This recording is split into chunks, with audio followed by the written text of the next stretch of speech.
Alrighty.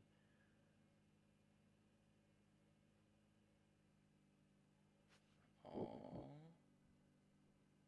good.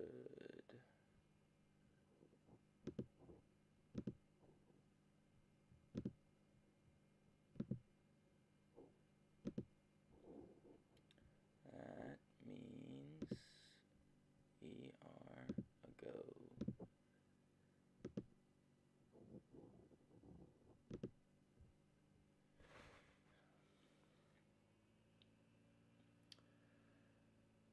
Alrighty, let's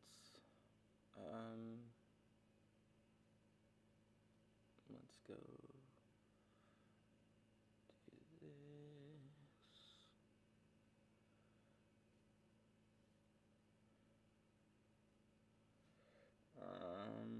Pop over to Discord.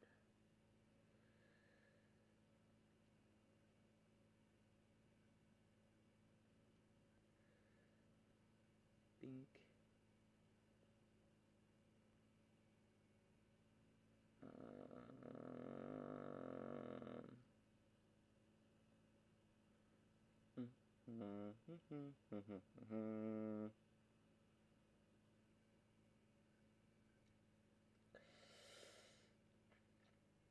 Let's content creation. Last arc.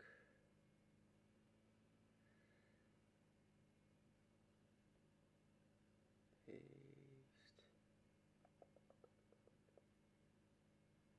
Hit in. Alrighty, y'all. We are gonna just kinda get right into it here in just a second. Alrighty. And then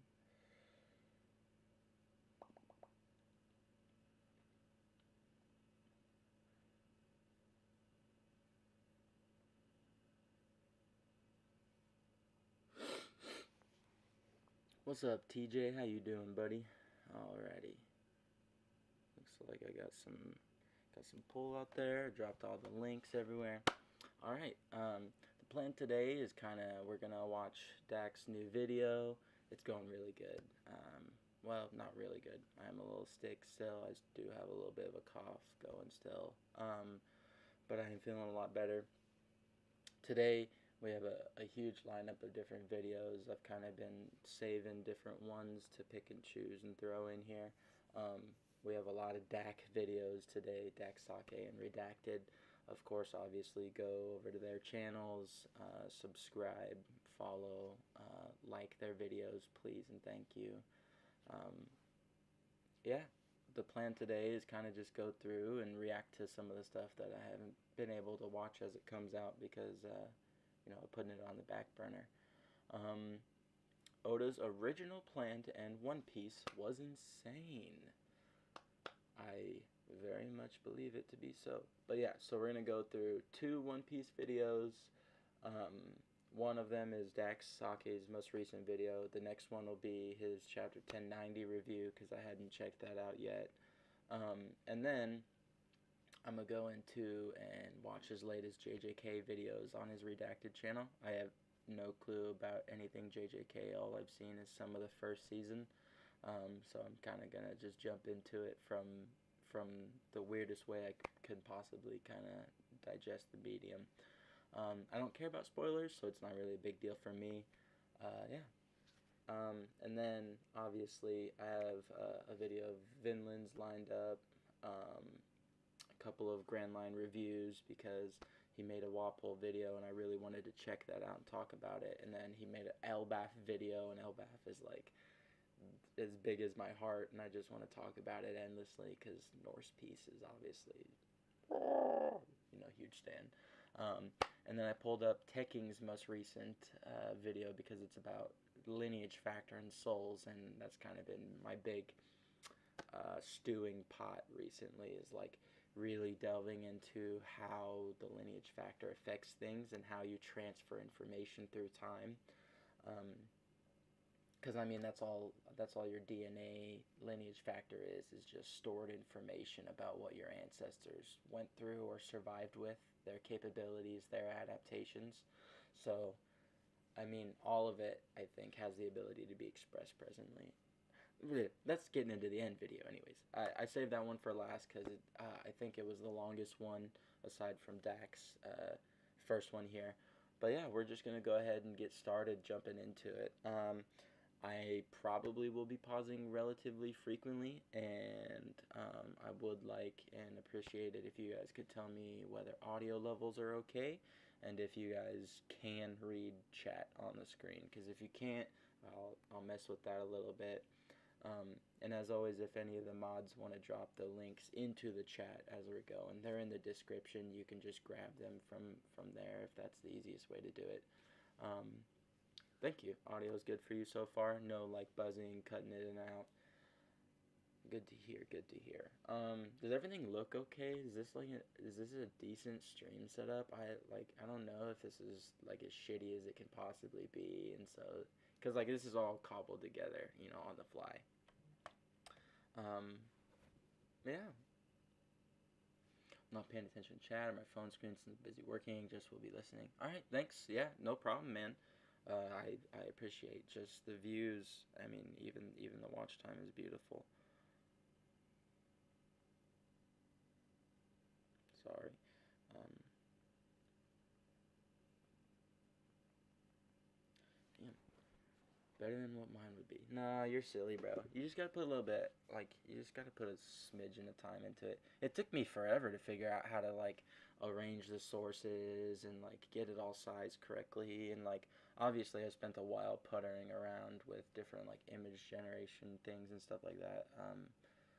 I am kind of worried if people are gonna be mad at me for using AI art, but nobody will be able to reproduce exactly what I'm making because I'm going through and bouncing them between multiple different generators and changing the prompts as I'm going and finagling things. So I mean it's not likely that someone would be able to easily reproduce it unless they were looking at it and tried to draw it. So I hope that's not a weird thing that people have an issue with. Exactly.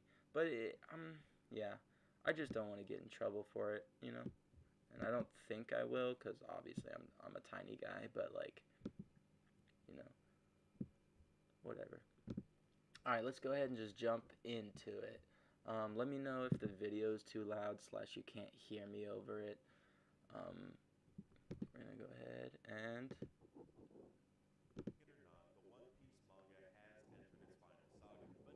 drop a like.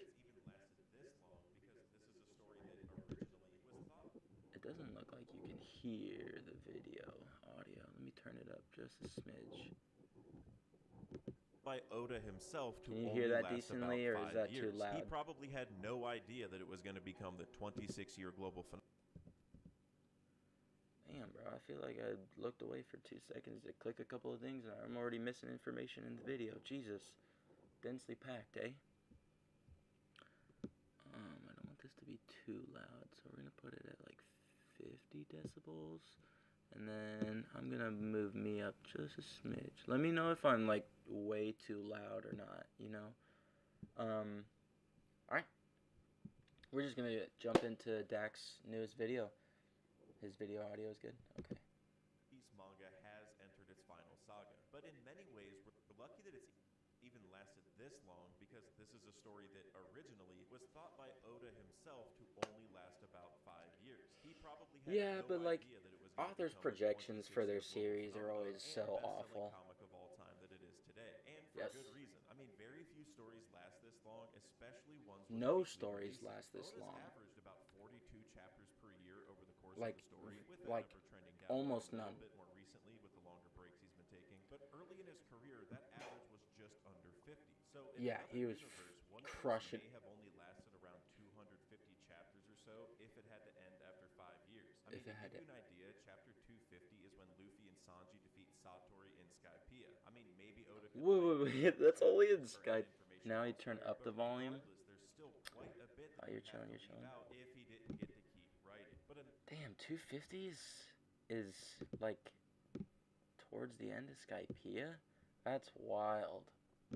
Another important thing to remember is that Is this Oda okay? is an Does it sound author right? who has always known the ending to his story. And the best place Yes. to look for The best endgame place, I answers think, is to the beginning. start Back with when a story Oda is was always thinking the that he ending. still had to wrap things up sooner rather than later. And that's exactly why I made this video. I'm not usually one for what ifs, but I think that by looking back at the beginning of the Thank you, story and TJ, considering how Oda may have been plotting to end it in 5 Damn, years Beck, could your actually give us editing a is lot of crazy. insights into how it'll actually end in the final saga in front of us. I mean, why do you think that characters from the very beginning like Vivi, Crocodile, Buggy, Shanks, and even Wapol have come back in a major way? Because they were the Alabasta, most first place planned we and learned most of poneglyphs thematically and an important ancient at the weapon, time. has also come back into focus. Blackbeard is finally starting to make his final moves, and we Yeah, I mean, for sure. Like, obviously, the characters we got exposed to the earliest in the story, and provided less of like punch fighty villains and more of like ideological and like spiritual villains, like things that diametrically opposed what Luffy was doing rather than powerfully opposed them. Because when you're starting a story off, obviously you can't have super powerful enemies, otherwise it doesn't make sense for your character to progress through the stages of growth, you know? But everybody's always like, oh, the East Blue villains are chumps, this and that and the other. It's like, no, not even close. Like, Buggy was a dude on the Pirate King's ship, dude. Like,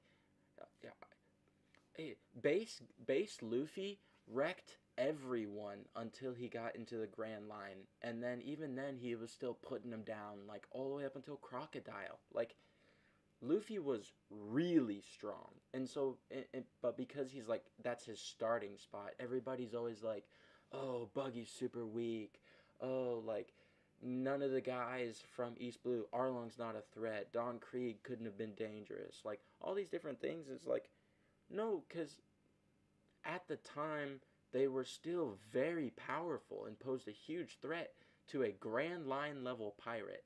Not like a normal, just like run of the mill pirate running around between like 3 islands. No, a world pirate. A guy who was going to sail to the Grand Line and kick ass and take names. Just saw in chapter 1089 that another hole was created just like the one at Enies Lobby, Yes, where our crew well, first declared purportedly war on like the one at government. Enies Lobby. Oda had a lot of things set up to end it early if he needed to, but he Yes. just didn't have to. He ended up getting to cook Yeah, pretty why much would as you if long you as he didn't wanted, have to? and that I'd gave be us like, the little nugget, 26-year little story detail. that we all love today. The But idea that I nonetheless, cut it's out. all going to circle back to the beginning because Oda has always known his ending. So knowing Yeah. all of what Also, we know, I just want to bring up, there's like so many plot threads and things like that are still left hanging from the beginning of the series. Like, just like little things, even just like nuances inside of their dialogue that are still hanging open. And I think the reason why that's still there is because Oda did a very good job of diverting our attention away from the earlier things that he set up in order for us to build up the suspension of waiting for them to pay off, right? Obviously, like, you have the One Piece, and then you have the like waiting until Luffy interacts with Shanks, but then you have like all these little payoffs where we learn about devil fruits, where we're getting more info about the lineage factor, Luffy's family background, this, that, like so many little different facets that we probably would have never gotten if it had only been a 5-year story. And if I had the chance to and knew that people would support my story no longer, like no matter how long it was going on, I would put in so many of those inconsequential details to make it what I feel like it should be emotively to the people who are experiencing it.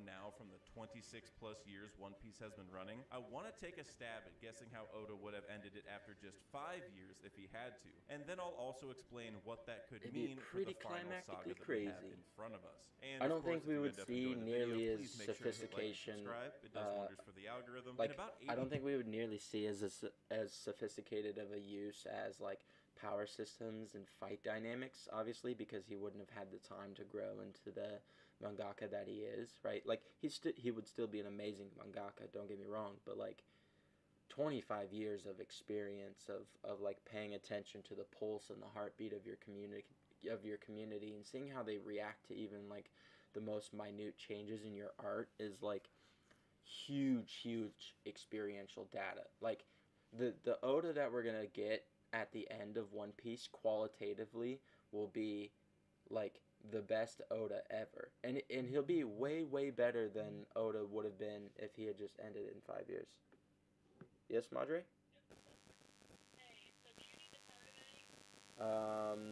Tonight would be Monday morning. Yes.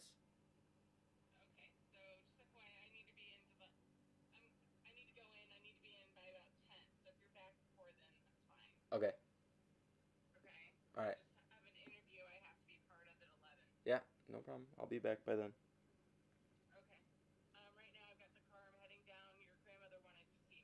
Okay, that's awesome. I'm glad that she wanted to see you. Oh, weird. All right. Oh, okay. All right. Well, drive safe. Bye. Why? How are 79% of y'all not subscribed? Subscribe to this man. He's a fucking genius. Cooking. Literally, like it takes 2 seconds. Scroll down and click the button. Do you know that the little thing that has the bell? It's already gray for me because I'm subscribed because I love his videos. But you go down, and if it's not gray, you click it. Click it, click it, click it. Subscribe to all of the creators that we're watching. We want to support the creatives who are bringing the content joy. 80% of you who watch my videos anyway Subscribe, may have forgotten to hit like subscribe last time the you were here, Vegemos. so I'd really appreciate it. So let's start by covering some of what we know for sure about Oda's initial plans with the story. Like the fact he had always planned to have 4 emperors, but he thought later that the warlords were just too cool not to add. And on the top emperors, of that, the supernova... I fully believe that the 4 emperors we have right now were the original planned 4 threats that Oda was going to go with from the beginning of the series. Like, in his head, the 4 emperors, when he started the story, were going to eventually be Shanks, Buggy, Blackbeard, Luffy. Buggy was always up there. Buggy has not, like, turned into this grand thing. Buggy has always been planned to be incredibly important. Were made up right before Saba Odi. So in the universe where Oda ended One Piece after just 5 years, I think it's likely that the Warlords and Supernova just wouldn't exist. And we would have almost started the Grand Line with an Emperor saga of sorts, since that's the group Oda himself said had always been a part of the plan. Which would mean the power structure of the entire One Piece world would have been different. The Warlords... Well, okay, so it wouldn't have been technically, like, super different. Because here's the thing with the warlords. They were technically a military power, right? They were part of the world government. Even though they were pirates, they were still functioning under the sanction of the world government, which means that they were an effective force utilizable by the world government. So technically, like, we'd always kind of viewed it as, like, the warlords, the Yonko, and then the Navy / the world government, but that's not how it was. Like, did Oda think I need a big mom who has like 100 kids? No, he probably... So, there's probably something about the family dynamic that he wants to touch on, right? Like, Whitebeard, about family. Big Mom, family. Roger, what? Family, right? Like, he wanted his kid.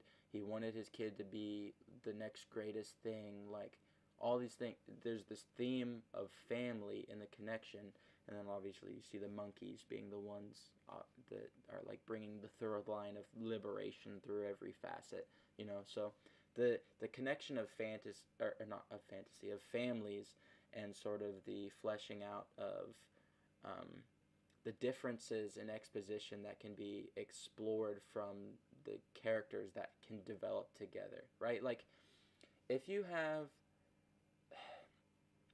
someone who thinks of freedom as one thing, and then you have someone who's raised with that, but they have the ability to like choose and think for themselves, they could choose to not believe in your freedom, right? Which is what Luffy did with Garp. And that is why you have the dichotomy of marine pirate, right? But then you have dragon, revolutionary in the middle.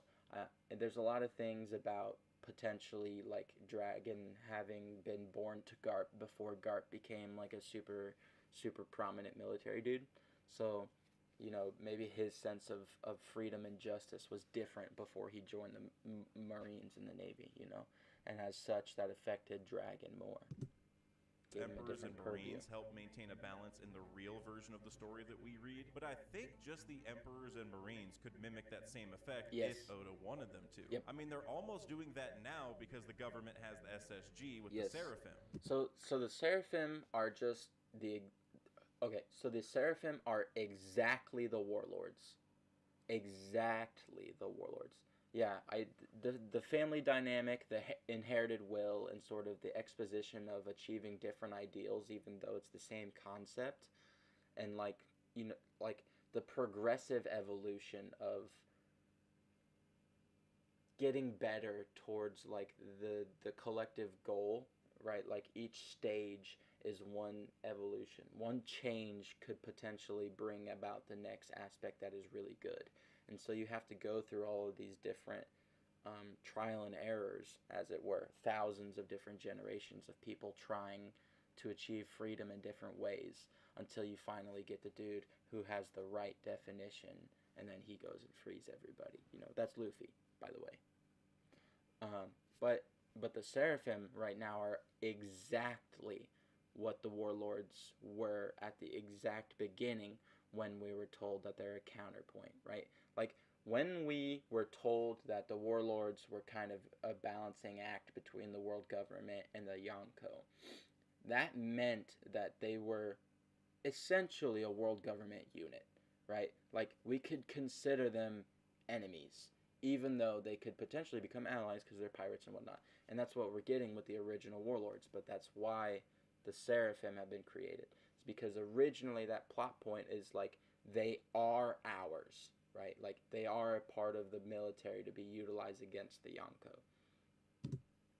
Who are kind of replacing the warlords, but nonetheless, you have the same power structure without the actual warlords. Yes. But in this version of the story, who would have been the four emperors? Well, I think the two immediate locks are Shanks and Whitebeard. Shanks should just be obvious. Shanks, and Ace Whitebeard, Blackbeard since betting fairly early rocks. in the story, going at least back to Drum Island, where Ace visited before our crew did. So that kind of inherently means Whitebeard would have been relevant. I'm betting Rocks was originally going to be one of the four Yonko, and was probably going to be like the guy sitting at the back. Be Kaido, actually. And the reason I don't think Big Mom would be one is for a couple reasons. First, she wasn't mentioned till after the Summit War, which makes her the last one named as it is. And while Whole Cake is actually my favorite arc in the entire story, her island just isn't quite as relevant to the overarching themes of the story like Wano is. We heard of Kaido in Thriller Bark, where we also heard of Wano, and he was even going to show up to Marineford apparently. Now, obviously, Wano is deep in the New World, so there's a big question of how Oda would have roped him into such a shorter version of One Piece, but I'll discuss that later in the video when I bring up Kuma. And then the last Emperor of the Sea in this version of the story, I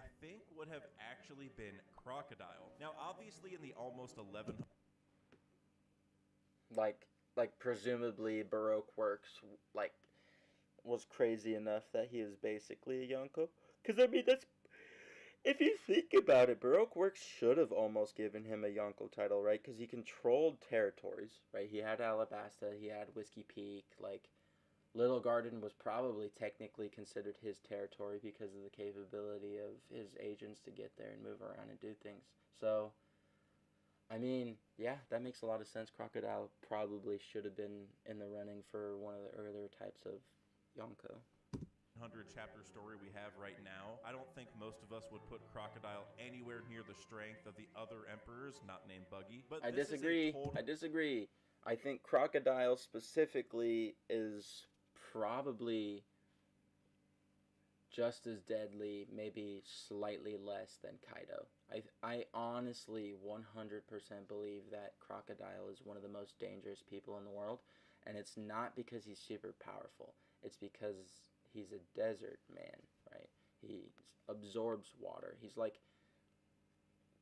almost an he's almost an like water Logia, right? In the way that he could nullify his own weakness before it weakens him, right?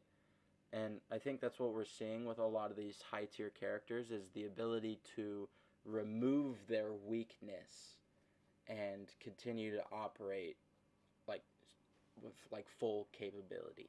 Um, Totally different universe we're talking about. And 1v1 strength aside, Crocodile was in the process of taking over Alabasta, a and country he's where we first learned of the presumably the guy poneglyphs that of knew an the ancient most weapon and about of one of the anything original going on families that in the now world reside in at that Marijwa, point in except time, obviously aside they from turned that down. present And day like I Yonko, mentioned, like Shanks Vivi and is Buggy. becoming a focal point of the story now with all the talk about Lily and the D clan, which shows just how vital that country has always been to the grand scheme of the story. Remember, Oda has always known the ending, so there's a reason this one's coming back. So Croc was absolutely onto something even 900 chapters ago, and that may be because of something that ties to his past, which I covered in detail in this video involving rocks. But when Oda mapped out the Grand Line portion of the story, he probably planned on Crocodile being Luffy's first Emperor battle instead of his first That makes a lot of sense. Warlord battle. I agree. But once Oda got the all clear to keep writing the story as long as he wanted, he probably had to make Crocodile a warlord to slow the power creep and build the story up in a way that makes sense. Again,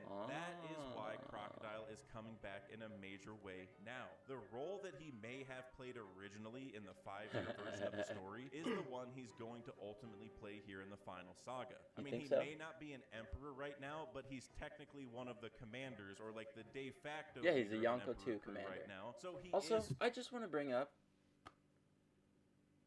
Crocodile's cutting power, like cutting power, should be exactly the same, maybe a little less than Mihawk's.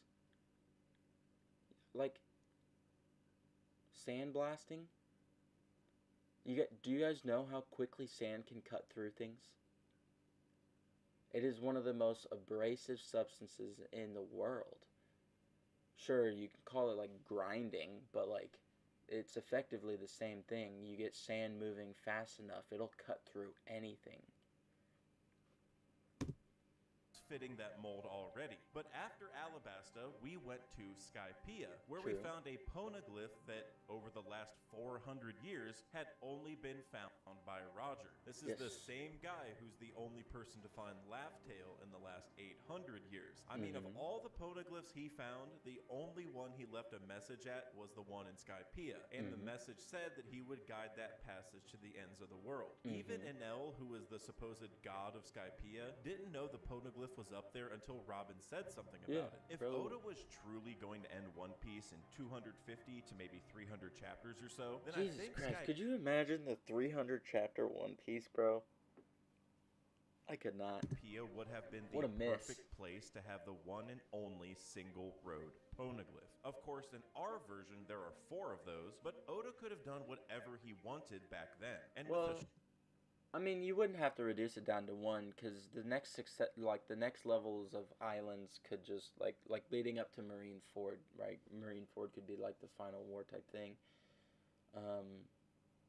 Interesting. Short timeline to finish the story, it would make sense to find the path to Laugh-Tale somewhere around this time. And what better place to put that than the sky? The entire point of Jaya and meeting Blackbeard, who is likely the main pirate antagonist in the story, I disagree. And the reason I disagree is because, like, ideologically, he's not so completely opposed to Luffy. And that is the one problem, right? He's not a liberator, but he is an anarchist, and they are effectively the same thing, right? Like, pretentialities, or under the pretense, they are the exact same thing. It's just how you go about it, right? Like, the reason why why Blackbeard is an anarchist is because he wants to be able to do whatever he wants to do with no repercussions. And he wants his friends to be able to do what they want to do with no repercussions, right? Whereas Luffy wants other people to be able to just, like, have fun, to enjoy things, to, like, come along on his adventure with him. He wants everybody to be free to make their choices, whereas Blackbeard wants everybody to be free of consequences from their choices. There's a very big difference between the two, but they're not characterially opposite. And I think this is why we're gonna see a Blackbeard Luffy team up potentially to fight Emu in the full story. But in the proposed, I guess this could make sense. Highlight how important it was to follow your dreams even when other people laugh at it. Going to the sky was an absurd idea to most people, but Luffy still went for it. The main reason he did so was to ring the bell and clear the Mont Blanc name, to find the city of gold that he wanted to be able to give his friend, Mont Blanc Cricket, the ability to choose for the rest of his life to be like, I know that's real, and I can go around and be like, you all are shit people for like believing the lies. It is true, you know. He gave him the freedom to free himself from having to dive, from having to take that burden of proof onto himself, right? Like he chose to go, you need something, and that requires me to go have fun. That's so easy, you know. Like it wasn't a thought for him. Whereas not Whitebeard, I keep saying Whitebeard, Blackbeard would have been like, maybe it does exist, but what do I get out of it? You know, like I'll go up there and I'll bring down some gold, but what are you gonna do for me? You know, that kind of deal. Government tried to write books about to dissuade people from even searching for. Even by One Piece standards, it's crazy to see an island get launched into the sky. And for the bell and Pona... Hey, question. If someone were to Lelousian Island, but the Lelousia supposedly was like a rubberization of the island that got shoved into the sea floor, and there was potentially a time limit on said ability, if the sea closed around that hole and then the island sprang back up, would that summon a knock-up string? Glyph to go to the top of Giant Jack specifically. Nobody ever found that thing until Roger showed up. Enel took the gold from the rest of the city but never looked up for the bell, which is kind of ironic because the Blue Sea people never thought to look up for Skypiea, and the Skypieans never thought to look up for the bell and the Poneglyph. For so many reasons, I think this arc was originally meant to be about Luffy finding the path to Laugh-Tale. We also first heard of the Sun God here. We saw Luffy and the Nika pose for the first time here. Even the idea of a Klabautermon was introduced here, which is kind of a supernatural thing. The leaders were called gods, just like the celestial dragons are called, and the Skypians, Shandorians, and Birkins were all originally from the moon, which had a lot of advanced technology involved there, potentially somewhat like the Ancient Kingdom had. So at this point, after finding the way to Laugh-Tale, Luffy would have needed to go finish his dream and get the One Piece. And that's why the next island was Longland, the only place we've ever heard the name Davy Jones. But as I mentioned before, Oda would be around 250 to 300 chapters after 5 years, and Long Ring Longland doesn't even start till chapter 303. So I think this is the perfect spot to just pause for a moment and briefly discuss how things could have been shrunken down before this point to fit the timeline that I mentioned. And for the most part, I think the first 100 chapters would be basically the same. Oda likely wrote most of those assuming he still had to end the story in 5 years anyway, and the anime came out just a few months after Logtown, which bolstered its popularity quite a bit and likely helped Oda's case to keep writing as long as he wanted. And that also probably means the geography of the One Piece world would be mostly the same, with the red line still dividing the world into the 4 blues, Grand Line, Calm Belts, etc. Yeah, because there is a fundament of world building that once you establish something, like it is really, really hard to retcon it, or at least do it in a way that seems feasibly like an evolution on the story that you're trying to tell, right? Like if we had gotten this exposition about the Grand Line and all that stuff, and then like we get to the Grand Line, and then like 2 islands later we jump to the New World, we're like, well, wait, I thought like 90% of the story was about the Grand Line. Technically the New World is part of the Grand Line, but like you have this secondary classification that would be introduced way too quickly. Yeah. Logistically, the journey in the shorter version of the story would probably be kind of similar to what we actually saw in the pre-time skip, just shrunken down. So it's really after Reverse Mountain that we need to start thinking about how Oda would rework things to end in just another 150 to 200 chapters. And to start, I don't think we'd really need Whiskey Peak whatsoever. I hard disagree, right? Especially if you're on the train for saying that Crocodile would be potentially the first Yonko like fight for him. You need Whiskey Peak to establish like Yonkos control territory, right? Like I can understand why you like would want to cut it out, but you get the Luffy Zoro dynamic, right? The fight between them over their ideals, right? Like Luffy's perception of him hurting people who were his friends, quote unquote.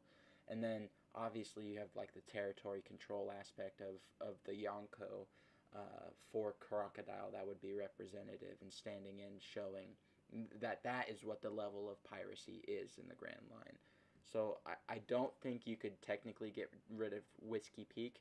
And the reason I think that also secondarily is everything related to drinking liquor and rum for pirates is not removable from the story.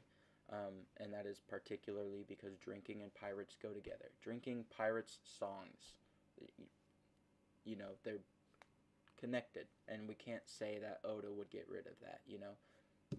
Served as a way to introduce Baroque works in the Alabasta saga, but we already had that a little bit in Reverse Mountain, and that continued in Little Garden. But Little Garden is also where we meet our first giants in here at Elbaf, so that one's a lot more necessary. I would even argue that Oda could cut out some of the Mr. 3 Candle stuff in Little Garden, since that took a whole 6 chapters. I think you could even condense Whiskey Peak into Little Garden. Have them be the same island and just be that like the peak is like beyond where people can go, and that's where the Little Garden is, right? Like the Whiskey Peaks are so high that like you can't interact with them, and then when you finally do, there's giants up there, blah blah blah blah, you know, what have you. But Whiskey Peak still, it just sets the tone really well, and it introduces the area control, the faction control, the people management that has to happen, the coordination, and sort of the like large scale underground workings and intelligence it takes to run an organization that large is really important to show.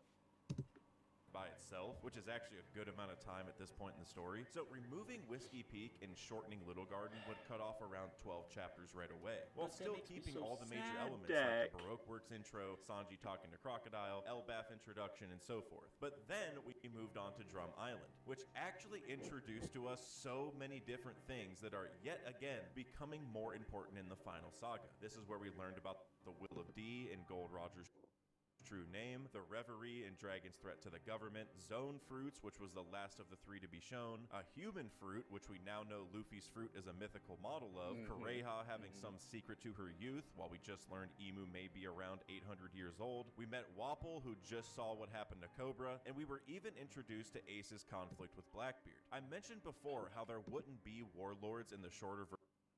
Wapol is also the first king we fight. He is the first person who is representative of the overbearing and corruptive nature of absolute power and the oppressive governmental regimes, and demonstration of the dystopia that could be created from those types of people. Wapol is the ideological enemy of Luffy. Version of the story, so Blackbeard and Ace's conflict would have likely gone a lot differently. Without a warlord position to leverage Luffy or Ace for, maybe Blackbeard would have just killed Ace outright for a bounty, like his crew may be doing with Garp to the Cross Guild right now. In both instances, Blackbeard could be exchanging Luffy's family for money, so I don't think Drum Island would have been shortened very much, if at all, because it was just jam-packed with endgame elements. Not to mention the Here You Look flashback is still one of the best in the entire story, so I doubt Oda would get rid of that at all. So maybe he saves a few chapters here and there, but this would actually be pretty similar even in a 5-year version of One Piece, I think. But after that was, of course, Alabasta. Also the Sakura and the cherry blossoms and the curing of the disease. That aspect is like incredibly important. We cannot miss that, you know. I think it was Cube of the Red Sea and I were recently talking a little while ago. There's a connection between like blue and pink, and what you can see is this consistent liberation from the color of blue, right? Like a good example would be Wano, and You replace the blue dragon with what? A pink dragon. And then what? The country is cured? Oh, okay. And what does Dr. Heerlich talk about? Oh, cherry blossoms curing every disease? Okay. Sakura Kingdom after Wapol is gone. When Wapol leaves, he creates a new kingdom called Evil Black Drum Kingdom?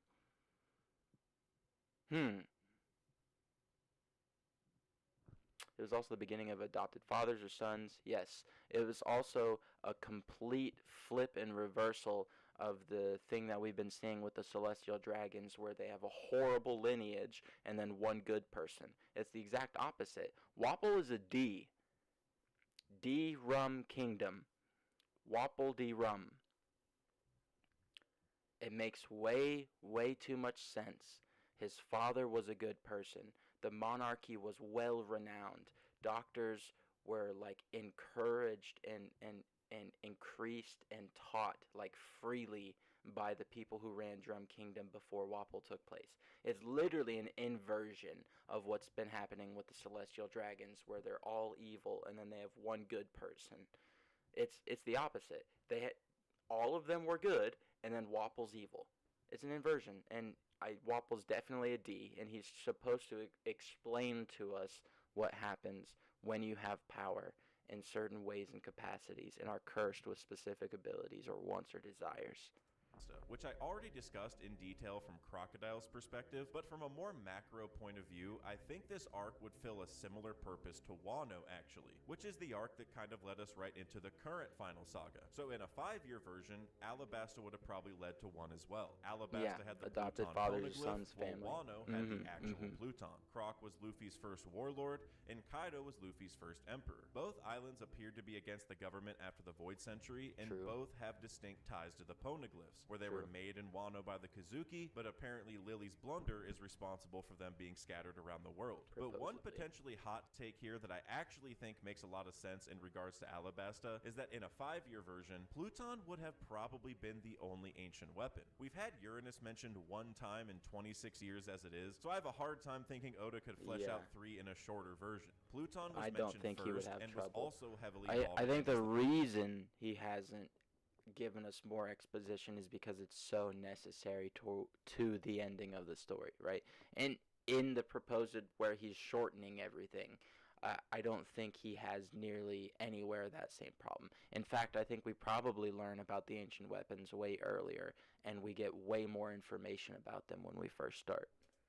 Lobby with the blueprints. No weapon has been mentioned nearly as much as that one in the story. True. I mean, it's been tied to 3 arcs now if you count Wano as well, while Poseidon was mainly tied to 1 and then also mentioned at the end of Skypiea, and Uranus is barely even a thing. Although I do have some videos on it that you might want to go check out. Now, maybe Poseidon could still exist in some other capacity in a shorter version, but the colossal battleship Pluton being the only official ancient weapon originally does make some sense, especially given the importance on technology lately in regards to the high-tech ancient kingdom. And if you thought Pluton was going to be impressive, then you need to go check out the battleship The War Thunder, the sponsor for today's video. If you ever wanted to dominate Dak, the land, sea, and air just like Kaido, that segue was was try out the 2,000 different tanks, planes, helicopters, and ships that War Thunder has to offer, making it the most comprehensive vehicle combat game ever made. And every vehicle is incredibly detailed, even down to their individual components, that it truly just aren't offers actual the most military combat documents experience, regularly which you can leaked enjoy for in this PvP game in battles order to as make well. their And you models can play better for and shit? absolutely free right I feel now like over on I've PC, heard something Xbox about that Series somewhere. X and S, PS5, or even the previous console generation. And War Thunder actually has vehicles that go all the way back to the 1920s, and the graphics and soundscape make it feel like you're actually this sounds to me like the one game that I was hearing about that has repeated leaks of like classified military documents about like go download War Thunder right now for like free the using my link construction below of the on either ships PC, and like how it's all And if put you're together registering on and their PC, structure you're and also gonna layout. get a large free bonus pack, including multiple premium vehicles, premium account, boosters, Yeah. and much more. Hey, So thanks remember, again to War Thunder go for sponsoring. follow Let's finish up these talking channels. about Go Alabasta. subscribe, As for how many like the chapters Oda can videos, save share here, them I to your actually friends. think there's a decent amount. This was by far the longest arc when it originally came out, like Which one? twice as long as any other. Yeah. And I think at least part of that is because Oda knew at this point that he could write almost as long as he wanted. So he probably added a lot of stuff agree. around the edges of this arc. If Minimal Oda wasn't details crunch time, start getting I just added doubt in he would have because taken a he whopping has 63 then he feels feels like he has or the almost creativity to 30% start of the story exploring as of the end his of it. And then following creativity. Alabasta, we have Jaya and Skypiea. I already covered some of the important factors, like the fact it would lead us to the one and only road poneglyph, and that makes me think the arc could be a lot like Zoe, which was actually just 23 chapters. That arc mainly acted as a major info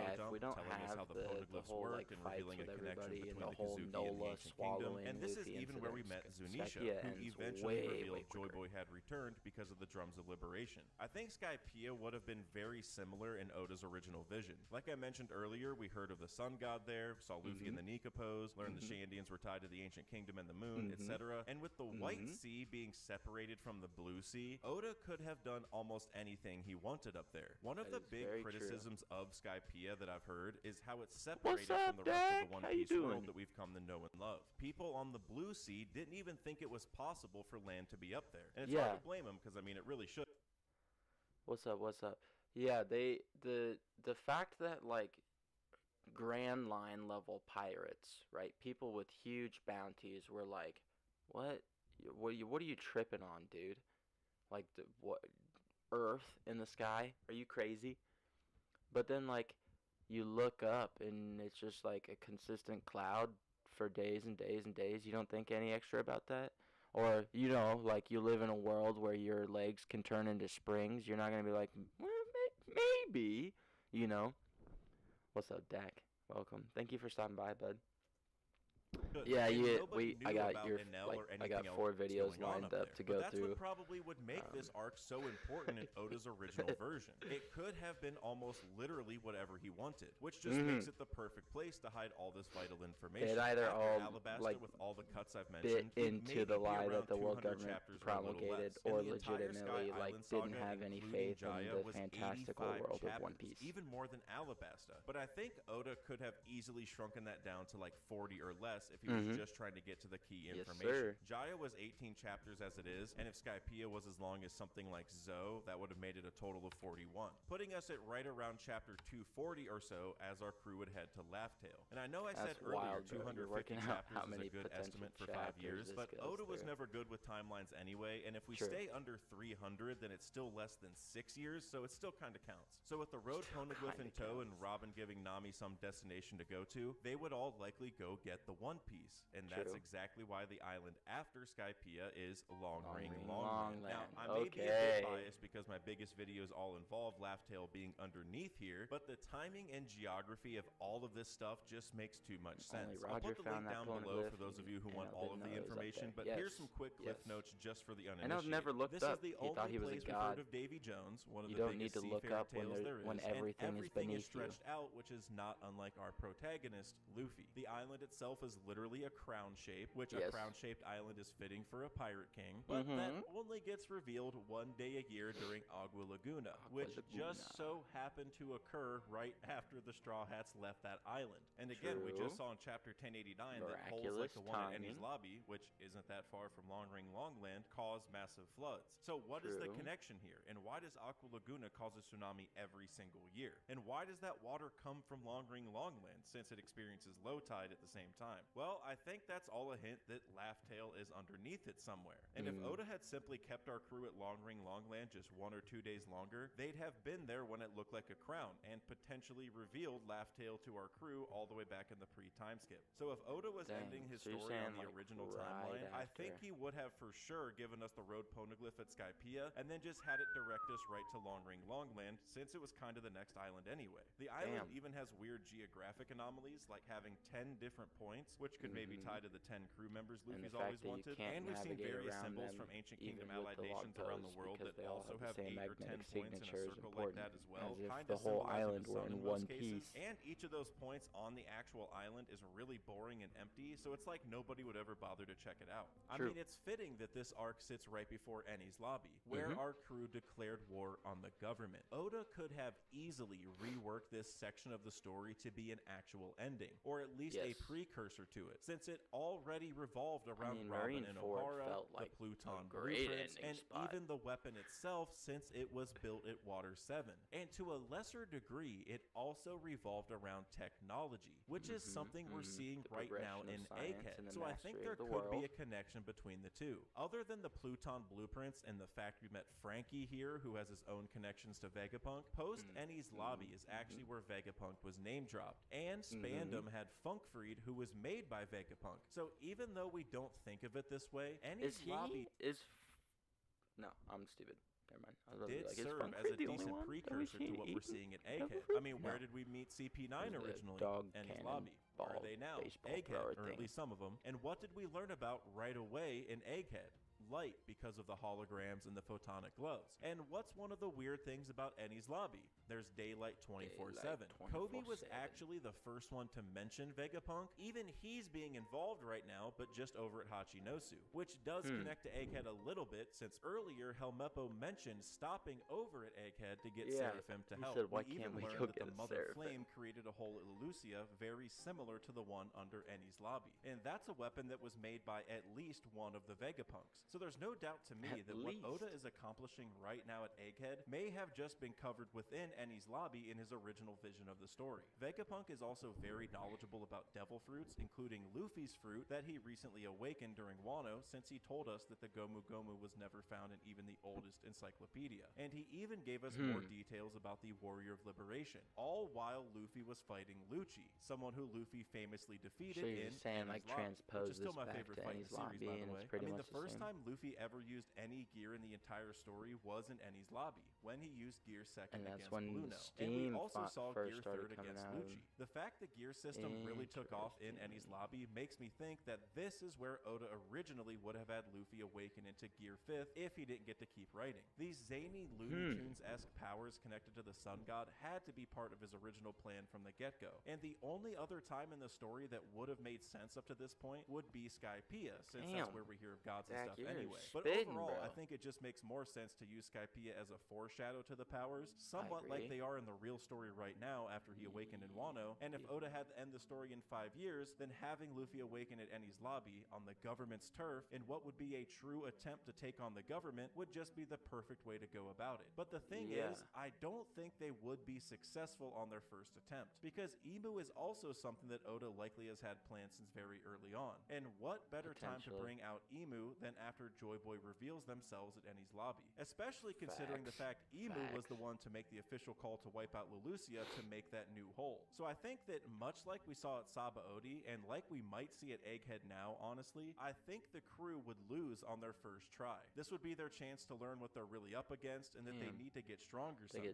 So sticking with that entire technology theme that I've laid out already, I almost think they would have to be saved by Kuma there instead of Sabaody, which may not even be an arc at all in Oda's original vision. And this is where things get really interesting, I think. Going back to that estimated chapter count from earlier, we'd be around 240 to maybe 250 once we leave Laugh Tale and aim to take down the government. It really depends how long of a flashback Oda wants to show us, which it could be really long, but remember, we're in a much shorter version of the story at this point, so it's kind of hard to tell. So let's say we're around 250. But we also know that Oda has always wanted to have a massive war at the end of One Piece. So how could we possibly visit some of the remaining islands in One Piece and recruit those forces for a massive war with the time that we have left? Well, the answer would have to be Kuma. Instead of slapping the crew to different islands to train over the time skip, I think you would have slapped them to places to recruit allies for a final war. And it would give us a chance to briefly see what those islands look like and their cultures and things like that. Maybe Luffy would go to Wano, maybe Usopp goes to Elbaf, Robin meets with the revolutionaries, etc. And they all tell those countries the truth that they learned and try to recruit them to fight alongside them in the final war. This would give us a chance to get a glimpse of all these different islands, but also amass a massive fleet that can challenge the government in a pretty quick amount of time. I mean, think about what we saw at Marineford, but forces from literally all over the world were meeting up, all to get behind our boy Luffy, who would be the pirate king at this point. This could show show that the Pirate King isn't just a moniker, but it actually holds weight because other pirates are following it. Yeah, and this bro, is probably like, something we're gonna get in the dude, are real you story kidding me? eventually. Like, but our crew wouldn't be the only one assembling their forces, because yes, both sir. Emu and Blackbeard would be preparing their forces as well. True. And that's exactly why the arc after Enies Lobby is Thriller Bark. And it involved Moria, who has shadow powers. That's an interesting connection, at least to me, to Emu's powers, which seem to be kind of shadow-esque. And Dead maybe point. even Also, I just want to bring up, the only other time we've seen an arrow like that made out of shadows was Gecko Moria stabbing Oars Jr. at Marineford. Blackbeard's dark abilities. At least aesthetically, there's a lot of similarities between all of This is your them. favorite But part? I'll talk more about Blackbeard in a moment, because there's a lot more to say about Emu in regards to Thriller Bark. Like, both Moria and Emu seem to have a giant freezer, one that holds oars and ones that's holding a giant straw hat. And he even tried putting a hat on his head at one point, so that could be its own connection. But I mean, Thriller Bark is also where we met Brook, who was a guy that died and came back to life, which in and of itself could mirror Joy Boy, because Luffy died before going into Gear 5th and making Joy. Yo, Dak, did you did you see what I put in Marth's server? It was like 2 paragraphs. It wasn't super long, but it was just a random thought I had. I was thinking on it last night. Boy return. Also, Luffy's always wanted a musician more than anything, and that ended up being again, pirates, drinking, songs. They all go together. There's no way for it to not. Brook, who also happens to sing Bink Sake, a song that Roger's crew sang on their way to Laugh-Tale. And I mean, Brook's laugh is literally in the song. So while I doubt Oda would have a full-on Thriller Bark arc in the shorter version, there are definitely some massive storylines we can take from that, which might tell us about. Yeah, I think the like the soul stuff, the shadow stuff, like the transference of will things, like that's yeah, it's just in the general thing. It's literally like 2, maybe 3 paragraphs at most. It's not very long. Right. Yeah, the personality transference aspect and the possibility that Hogback being the doctor that Vegapunk is talking about from the West Blue, I think. Those are very, very important. I don't think we would be able to miss those parts, really. At least we would have to have some form of exposition from another power to show those aspects, right? Because that would be no, Thriller Bark is way, like, really, really important, because that's where we get introduced to the aspects of removing portions of yourself and fusing them into other things and, like, creating new things with them, right? Like, we obviously see Gecko's power, but it's also the first time we see Kuma's power. It's also the first time we see a will nullification power with Perona. Like, I think Thriller Bark is really, really important in terms of establishing the types of abilities that are, like, fundamentally the basis for the more powerful stuff in One Piece. Emu's preparation. While Moria had oars, would Emu have something better than that? Yeah, TJ's Randy a goat, Troy bro, and I for talked hanging out. extensively about I how love Joy that he Boy's just corpse may stops still be out by there, and or throws maybe up Emu chats would just every now have and then. It's so Vegapunk nice. make another form of the Seraphim or the Mother Flame or whatever it is. But the point is that while our crew is assembling their army around the world, Emu would also be getting their own forces together. Yeah. But now let's discuss Blackbeard, which also means we can discuss the arcs Amazon Lily and Impel Down. Now, obviously Saba Odi happened before these, but as I mentioned earlier, the supernova were created right before that arc And he started, wouldn't have time. and What's likely up, wouldn't Cube? be a part of the Yeah, a lot overarching of Thriller story. Bark And elements if would have the to crew got separated, get used elsewhere IMO, like introduce Kuma's in Enemy's Lobby. Yeah. That's what I was thinking, is because, like, you were talking about him showing up to save them from that situation instead. But I could see that. And I guess that makes a lot more sense if you're introducing Gear 5 at Enies Lobby as well. Enies Lobby, then we never What's even up, get Cube? to go What's to Saba up? Odi anyway. But Show Amazon Emu Lily shadows there and too. Impel Down yeah. are still vital because they're involved in Blackbeard's That's a good point. power-ups. Obviously, Blackbeard didn't go to Amazon Lily in the pre-time skip, but in the post-time skip, we know he tried to get Boa's fruit, and that cascaded into this entire Hachinosu situation with Kobe and Garp. There's a reason he wants her powers. When he said, if the Marines aren't going to take it, then I will, in chapter 956, he was referring to Boa's fruit. That might be a big reason why he's taking a stake in Egghead because of S-Snake, or even Vegapunk, who knows a lot about kind of cheating with the Devil Fruit system. So instead of Amazon Lily being what it was in the pre-time skip, I think Oda would have had Blackbeard go there and just enact his plan that we're seeing now. While Luffy is getting his army and Emu is making whatever kind of preparations on their end, Blackbeard would basically be doing the same and doing what he's doing right now in the final saga. But then Impel Down would also be important. Like I said earlier, there wouldn't be warlords in this version, so Blackbeard wouldn't get the same kind of access that he did before. But nonetheless, I think he'd have to go there because half of his crew right now are level 6 prisoners. So in this presumed the muse of the Earth God, damn, yeah, well, he does have a pretty beautiful soul, man. The creativity he summons is amazing. If Luffy beats Crocodile as a proposed Yonko in Alabasta, wouldn't Crocodile be in Impel Down and then thus be recruitable by Blackbeard? Line with this Blackbeard power-up theme during this stretch of the story, Blackbeard could have also gotten his crew at this point. Then, once we get to the actual final war, maybe he does pretty much what he did in Marineford. Sneak in last second, take Whitebeard's fruit, and show what a threat he is, except he would even have all the other parts of his plan figured out in order to just make a straight-up attempt at taking over the world. So now, let's talk about that final war a little bit more. I don't want to speculate too much on how the actual battles themselves would go, like how Luffy would end up beating Emu, or how Blackbeard gets an upper hand at some point, because this video is already long enough, and I'm saving those ideas for another one in the future. But I do want to talk about some of the characters that would be there, and how the crew got there. I mentioned a little earlier how Luffy being the Pirate King may end up being more than just a title if he ends up leading all the pirates into the final. Okay, I wanted to bring this up because, or not, I wanted to bring this up, but this just popped up an idea up in my mind. Again, I was talking about Wapol earlier.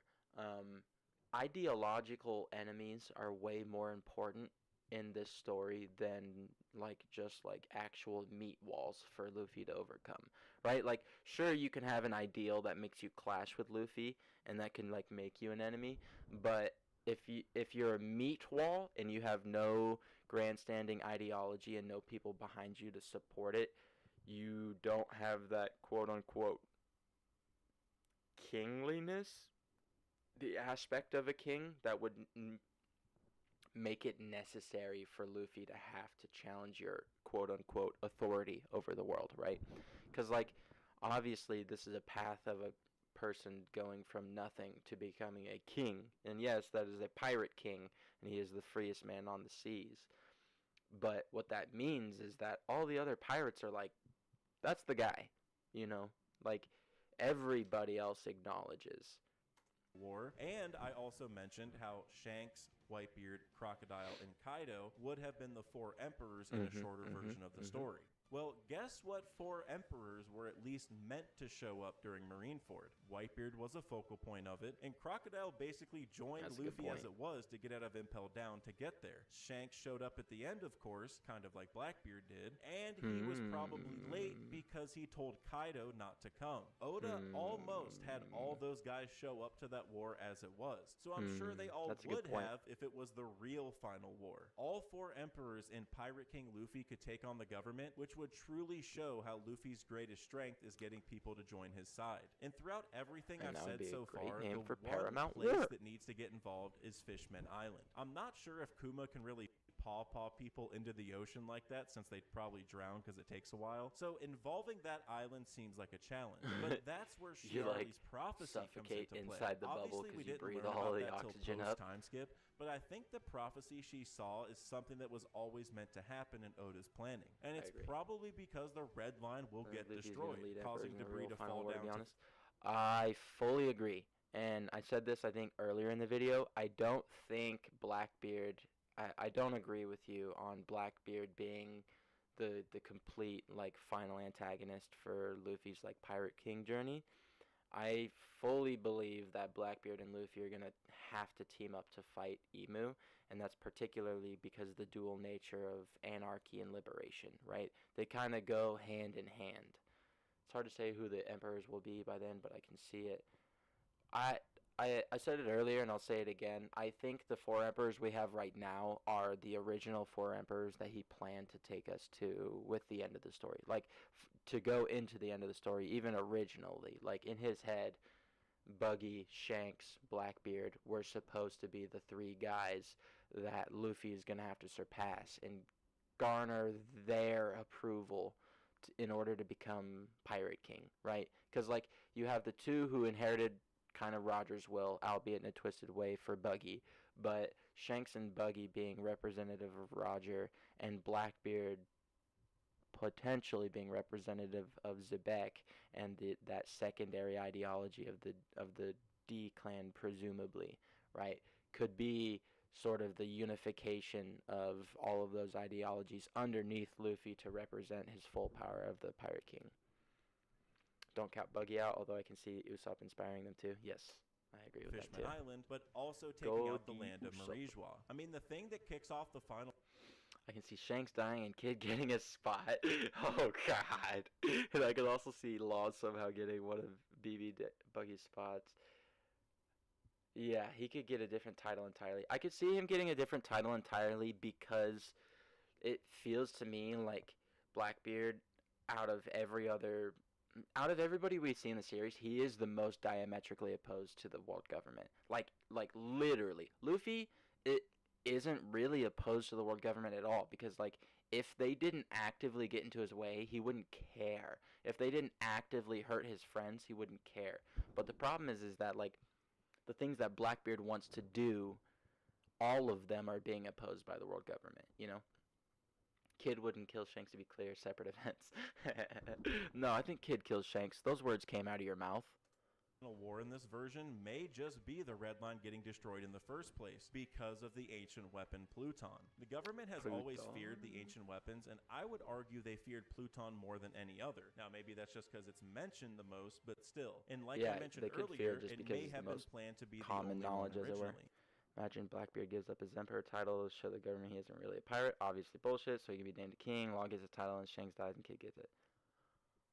I could see that, and I could see that because Blackbeard, in my head right now, his goal is to go after Wapol, right? He wanted to go to the Reverie in order to get access to Wapol. But yeah, I think that could be. The thing is I don't think Blackbeard cares about titles.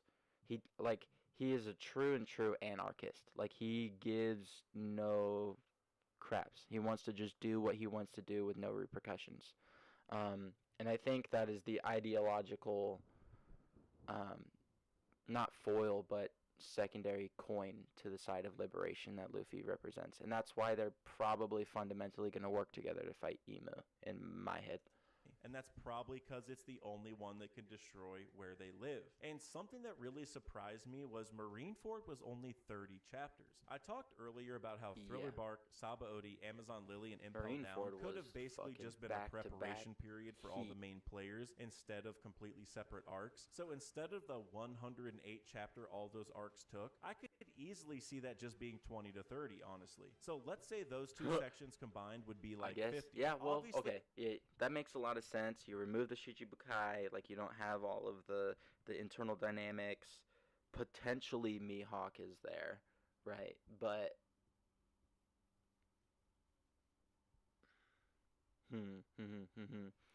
agreed. BB only cares about titles insofar as the purpose/ability to have, like Warlord to let him get a king, let him get in the Reverie. Emperor doesn't do shit for him actually. Yes, it actively hinders him.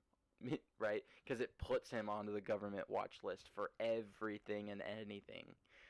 Technically, I've just been estimating here, but my goal was only to give an example of how the story could have at least semi-realistically been shrunken down to fit Oda's original vision. And most You did it importantly, right. if the story did You did a pan great out job. even close to how I That's just for outlined, damn there are show. probably some important things that we can take from it that will help us think about the final saga right in front of us. And the Agree. first thing is the order of events. That going to Laugh Tale before starting a war is likely. And I disagree. I disagree. I hear this take all the time. I disagree so hard. The fundamental driving premise behind people's desire to continue reading One Piece, I believe Oda has stated, is the mystery of the One Piece, right? Like, at the core of our series, as much as we want to say it's a shonen or an adventure or like a thematic discussion upon like dystopian regimes and things like that, it is actually at its heart a mystery and like a mystery adventure, one that we're not supposed to have the answer to, because that's what drives us to be curious and go forward with the story. All of the other things are set up to be around that plot point, but that final mystery of the One Piece, I think, is going to be like the last thing to be revealed, like the last 5-10 chapters, and the war is going to happen before that. And the reason the war is going to happen before that is because Emu and them are going to want to try to prevent all of the things from happening, and in doing so, they're going to cause their own doom, right? It's a self-fulfilling prophecy. I can see Luffy going to Laugh Tale first, but Oda doesn't show us what the One Piece is until the actual final chapter, just like what he did with Roger. I would be really sad if he did that, unfortunately. I think that would be the one way for Oda to disappoint me. And the reason is because Luffy is supposed to be different than Roger, right? Luffy is supposed to achieve his dream. Luffy is supposed to break the cycle. So he has to be the one that changes things in some way, right? And maybe it's that he changes things without the knowledge of why it would be bad or good to do it like that, right? So maybe the information encapsulated at Laugh Tale is like, man, you have to put your head down and operate like how we've been doing, you know? Otherwise, crazy shit happens and everybody dies or something, you know? And having that knowledge makes you not do the things that you should be doing, right? Like, it could be one of those inverse things. Like, you have the knowledge, and as such, you're, like, afraid of fulfilling the prophecy, and then you don't. Right, Luffy would go there, get the OP, learn everything, etc., and then he goes back to be the government, change the world, and then afterward he has a flashback to what the One Piece was, so we would see it. I would not find that emotionally fulfilling. And I would not find that emotionally fulfilling because the resolution for Luffy's, like, dream and climax is to attain all the world has to offer. And technically, the One Piece is that. It's not a specific treasure. It's not the information that was left behind, right? The One Piece is the dubbed everything that Roger had, which was his freedom, his vibrancy, his willingness to go anywhere and everywhere.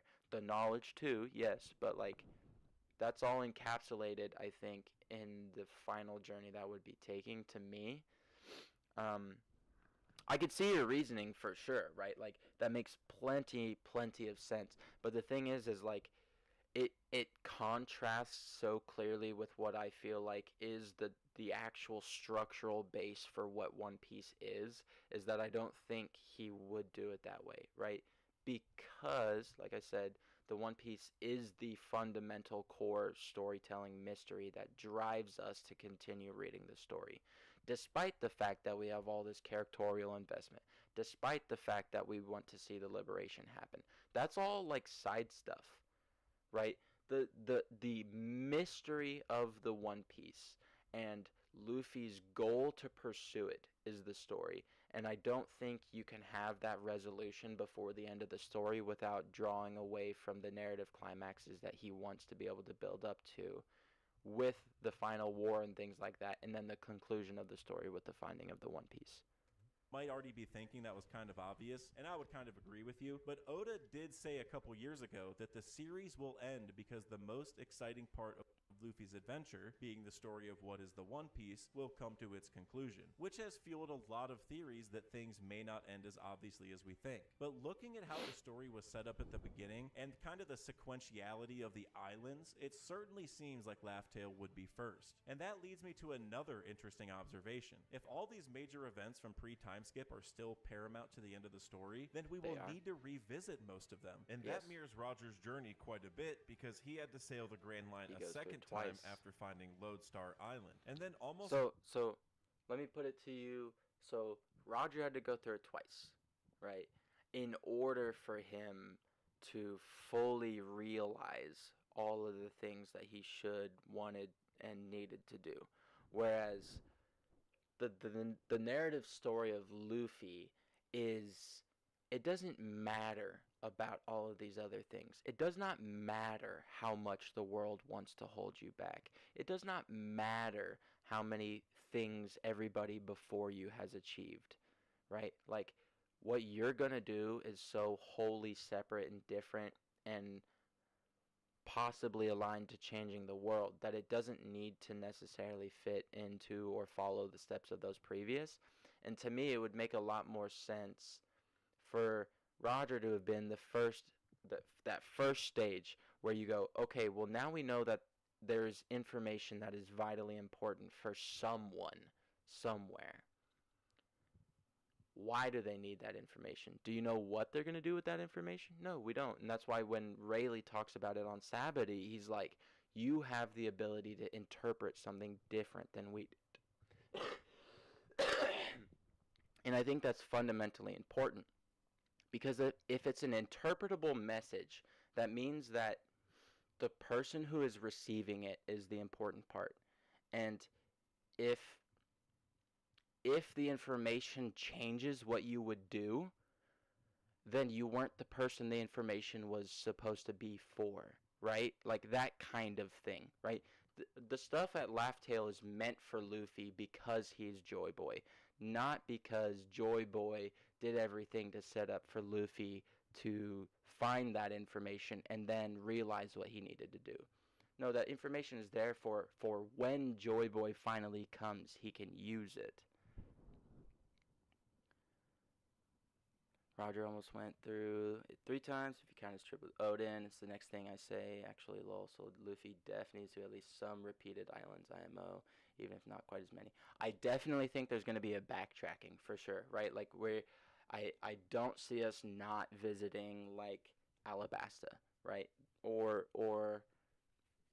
Wano, right? I do agree that there's going to be backtracking, but I don't think that we're going to go through the whole, like I don't think we're going to go through the whole red line again. I think it is going to actually be backtracking and like sailing backwards. Did it again after finding Odin. Luffy might have to do the same thing in order to finish his story. We saw in chapter 1089 that Makino's kid is becoming a big fan of Luffy because of all the pictures of him in the paper. So Oda is clearly creating another Shanks and Luffy parallel here, where a kid... That is a good thought. I don't think they're gonna get split up. I think they're gonna purposefully divide, like they did with, like they did on Zoe, right? Where like some of them are gonna go to Elbaf, like the main force is gonna go to Elbaf, and then a couple other characters maybe go off somewhere else, or they all go to Elbaf, and that's where they decide to split up from. Like they get everything that they need to have. They finish their like preliminary fights with whoever's coming to scrap with them, and then they decide, okay, this is our plan, and then they spread out, you know? Like I could totally see that for sure. Kid from the same bar Luffy met Shanks at is now becoming a fan of him. This is almost a mirror of what we just saw in Elbaf, where a giant child was a big fan of Shanks. So Oda is clearly setting up the next generation kind of in a way. Not that I think there's going to be a 2-piece or anything, but it does seem like he's setting that up even if it's just a cool little thing to do. But wouldn't that hit a lot harder if Luffy actually met this kid? If we run back through all of our old islands, including the East Blue even, then Luffy kid from the next generation that he could influence would be the perfect way to wrap this up. Well, that could be like the last chapter, like the last two chapters. Luffy's throwing that huge party that we all think that we all think is probably going to happen. That's a great meeting spot for what you're saying. As he goes into the final war. I mean, yes, Luffy getting the One Piece and becoming the Pirate King is what we've all wanted, but as we all know, inherited will is an incredibly important layer to the story. So to see that not only has Luffy gotten... And I just want to throw this out there, Dak. Inherited will is an aspect of the story that came later, right? You can set up more important plot threads after you set up those initial like motivating ones. But those initial motivating ones are what influence how those later plot threads are supposed to become important. And inherited will, I think, is an expression more to do with the changing of times and how you have to grow and change what you think through living and through experience than I totally just lost my train of thought. Fuck. Imagine Kuma or Espera or Vivi with Kuma's fruit, purposely splitting them up to different, to certain places. Vivi to Alabasta, Zoro to Wano, Chopper to Drum. I don't know, there's others too. Then they can recruit for the next final war. So, yes, I can see all of that reasoning. Again, I have this problem with people representing Luffy as diametrically opposed to the world government and strictly out to like be the one to take them down and wage war on them. He's not.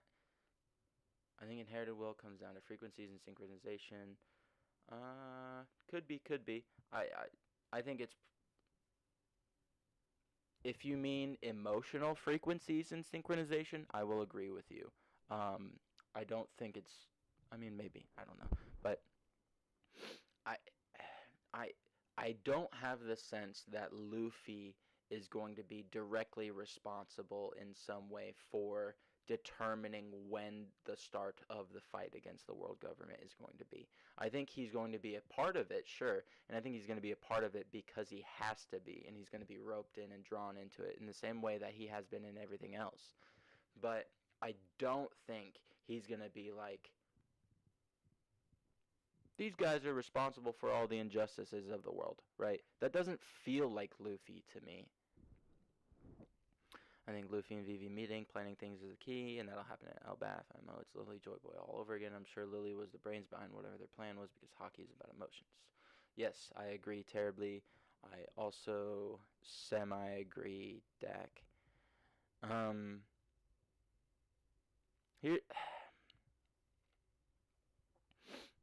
Here's the thing is that if things are played out too paralleled, it feels more like you're just telling the same story than you are telling the evolution of what that story is supposed to be.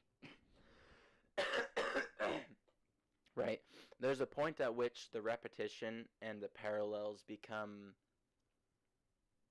so onerous that you have to break them, right? You have to deviate in some way or another. And I think we want to draw so many parallels between what happened back then and what's happening now because obviously if you don't know your history, you're doomed to repeat it, cyclical nature of time and all of that stuff. But like when it comes down to change, true change happening in the world, it happens slowly via increased changing definitions of words over time, right? Freedom in America did not used to define freedom for everybody. It only meant freedom for white men who owned land, okay? But now freedom is defined for freedom for all people, all skin colors, all denominations, ethnicities, religions, backgrounds, right?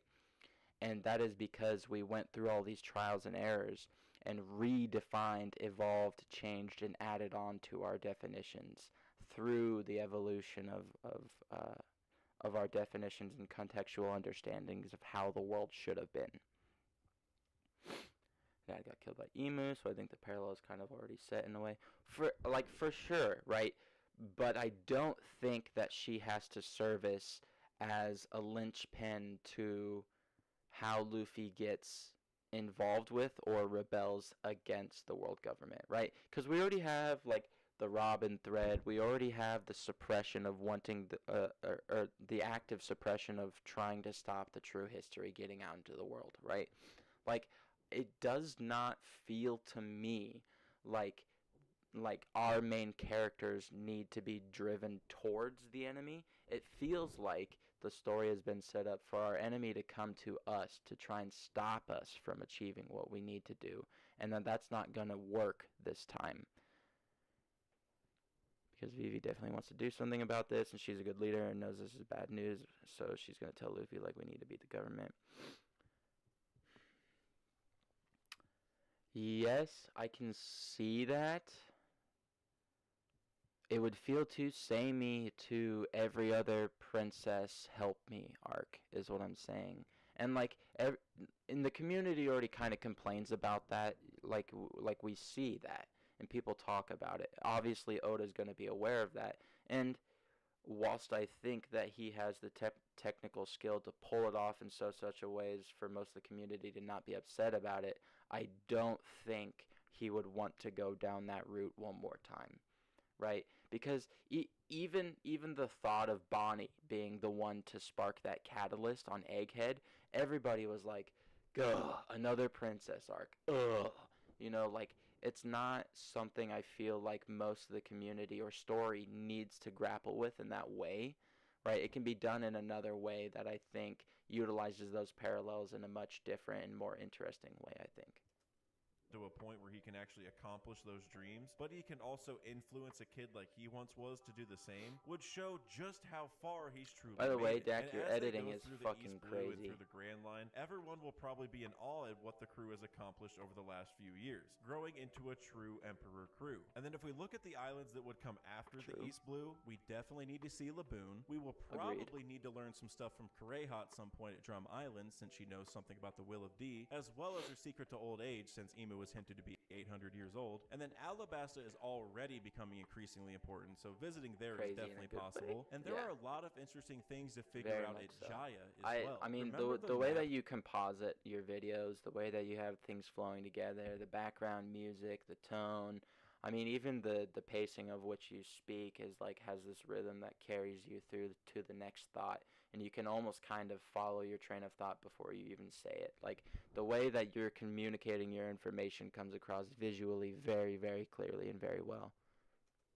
That they found, we still need to figure out if there's anything going on with the other missing eye. And then obviously if Laugh-Tale is near I mean, you're the one doing the work, man. It's good shit. I like it. There. And I don't see any way that Oda wouldn't explain the hole at Eni's lobby at some point either. Or even the monsters at Thriller Bark. Almost every island we visited in the pre-time skip has at least a small reason to be revisited from a reader's perspective.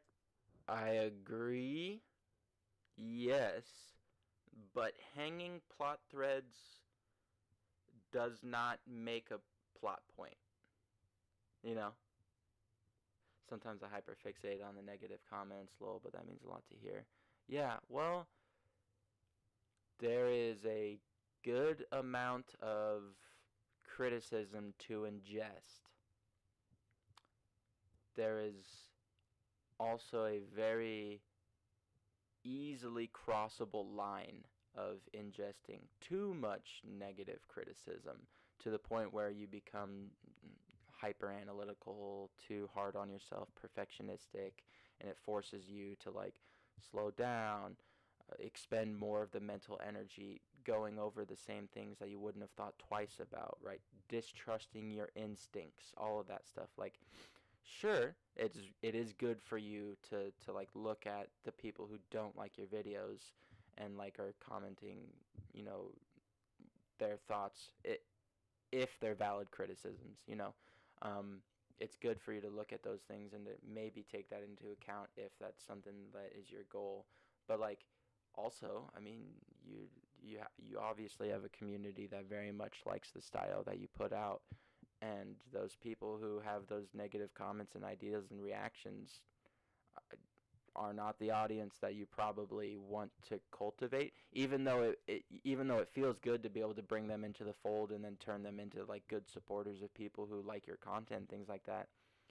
But you like don't compromise the extra mental effort and weight and burden of um, putting that barrier in yourself to overanalyze when you don't need to, because like you were talking in the chat the other day, like you have background in marketing, you have experience with virtual stuff like that, and it all comes across very clearly.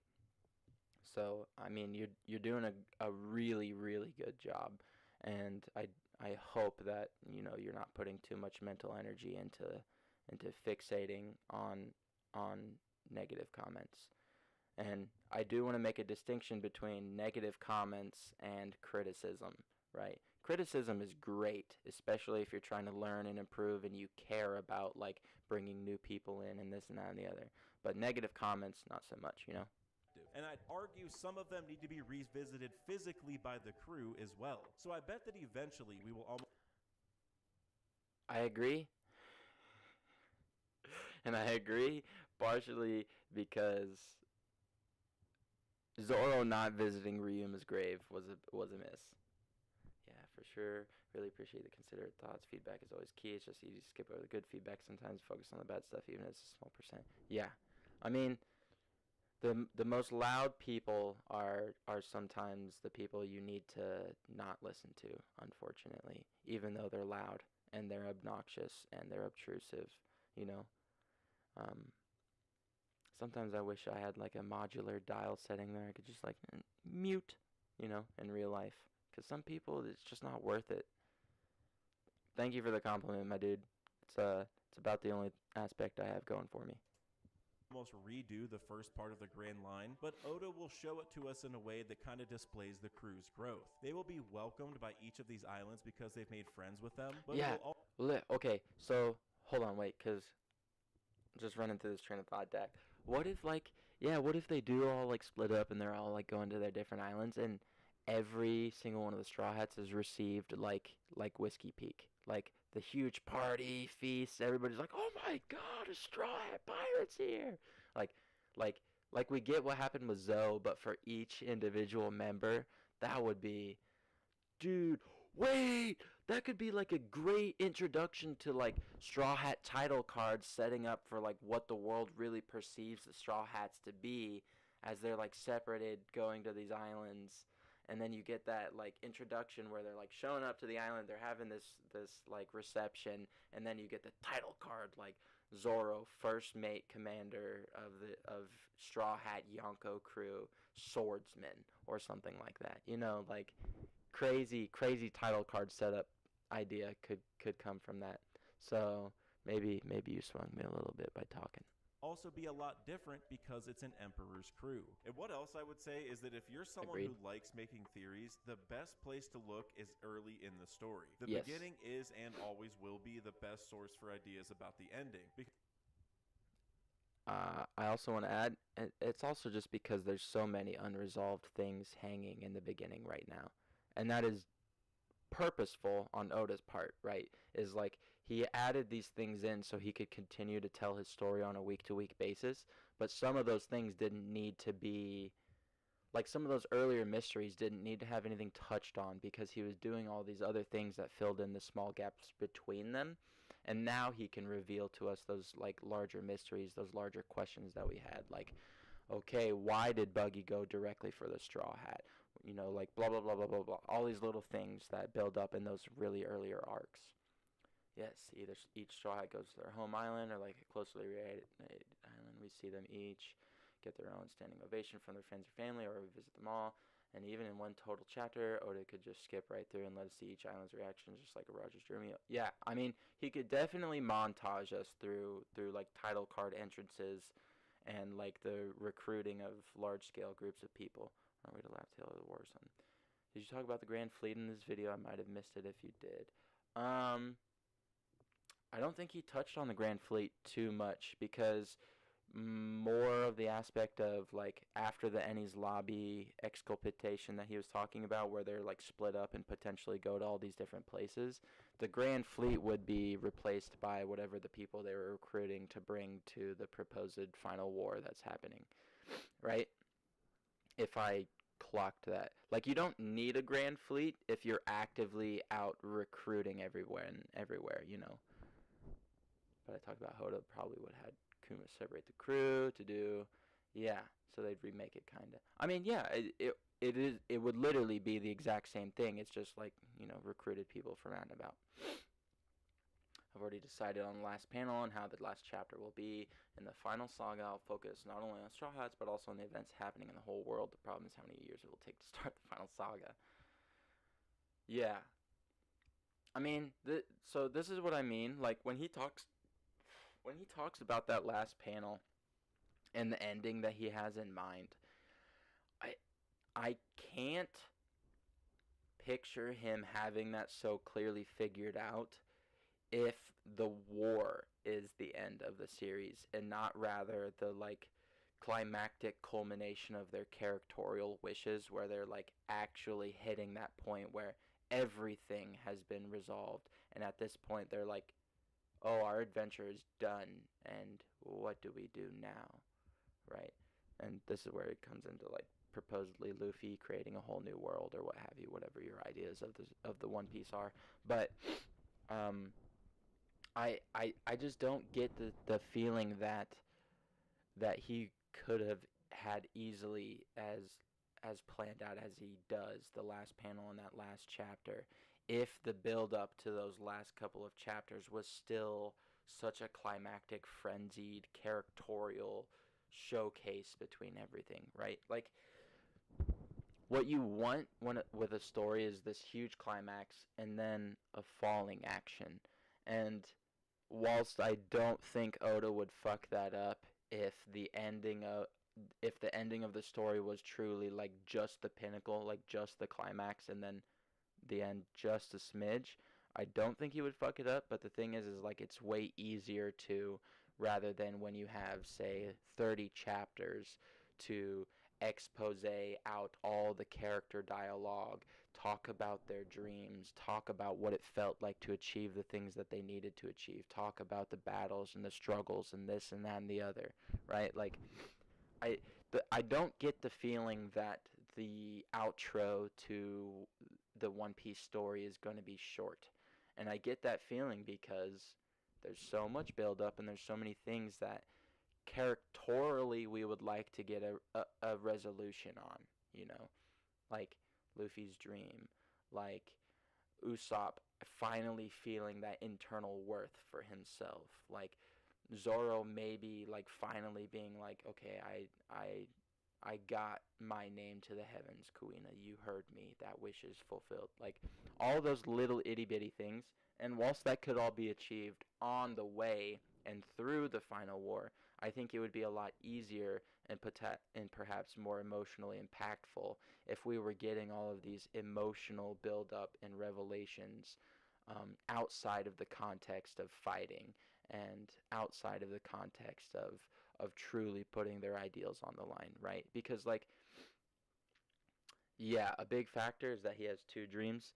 Should have mentioned in his video probably. Yeah, well, so I mean, okay, so his goal is to become the Pirate King, but his dream is something that only the Pirate King can achieve, supposedly, right? Like, that's how I read that one chapter that we got.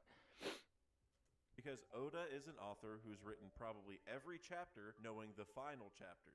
And don't forget to use my link below to check out War Thunder for free on PC, PlayStation, and Xbox. Use and man's don't forget code, that if you're head over to Daxake, make sure that subscribe button is gray. Click the like on this video, share with your friends. Man is an awesome, amazing creator. Please make sure to hit like and subscribe. It really is the best way to help with the algorithm. Listen to the man. YouTube told me that you might enjoy one of these two videos on the screen right here. Later. Well, how funny for you that we are about to go right over to here. Alright, fellas. Hey, go ahead and click on the link in the description for the next video that we're going to start. We're going to go ahead and check out or well, rather, Redacted's 1090 chapter review. We're going to see what his overall thoughts to the recent chapter are. We're going to give my thoughts on it. Maybe some rebuttals, maybe some discussion or agreeing. We'll see. You know, let's jump into it, you guys.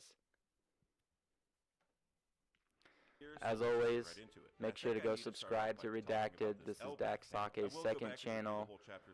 We want to support all these creators. Make sure you're liking the videos, sharing them with your friends. Confirms what so many of us have been waiting to hear, and that's that our next island is indeed This panel, when I was reading, I was like, I was so stoked, bro. Elbaf, I can't wait for. Now, to be honest, I do think there's a good chance we're going to have a small detour. Hey, look, that's the timeline that you were just playing with with all across that last video we were watching. Like Fishman Island or Wano, but still, simply hearing that Elbaf is a destination for our crew is massive. Now, there were already a lot of reasons to think that this was going to be the case beforehand, and one of them was that Oda literally showed us that Elbaf was positioned near Egghead already, and in the direction our crew needs to go. We saw this at the end of Wano when Luffy, Law, and Kid if I had more room, we would have picked out. Yeah. Crew was going, and can't Luffy disturb got the pup, shortest man. one. They So gotta he be went to comfy. Egghead, which was the furthest off the path they're all going on, which is presumably to the end of It the was New like World. it was like late at night when I was reading it, so I couldn't like be super loud. So it was one of those like falsetto screams where I was like super winded, but you know, poor buddy. And thus Lodestar Island. So the crew would have already been at Elbaf if Kid just didn't pick the longer straw. Yeah, now, fuck you, Kid. It's really interesting that Oda's using the log post. Do you? Okay, Kid goes to Egghead. That changes the story dramatically, right? Because Vegapunk getting access to like electromagnetic powers, crazy, right? In this way, though, because usually our crew has the opposite problem that we're seeing here, where the crew needs to wait longer for it to calibrate, or it just takes so long to calibrate that they can't wait that long. That's what happened at Little Garden, actually, where we first ever heard of Elbaf. It took an entire year to calibrate the log pose there, but Sanji found an eternal pose to Alabasta from Mr. Three's Wax House thing. So now we're seeing the reverse situation, basically, where the fact the pose hasn't updated yet is helping the crew, and it's even pointing them back to Dory and Broggy, which is pretty dope. You just sort of fucked up the island. You think so?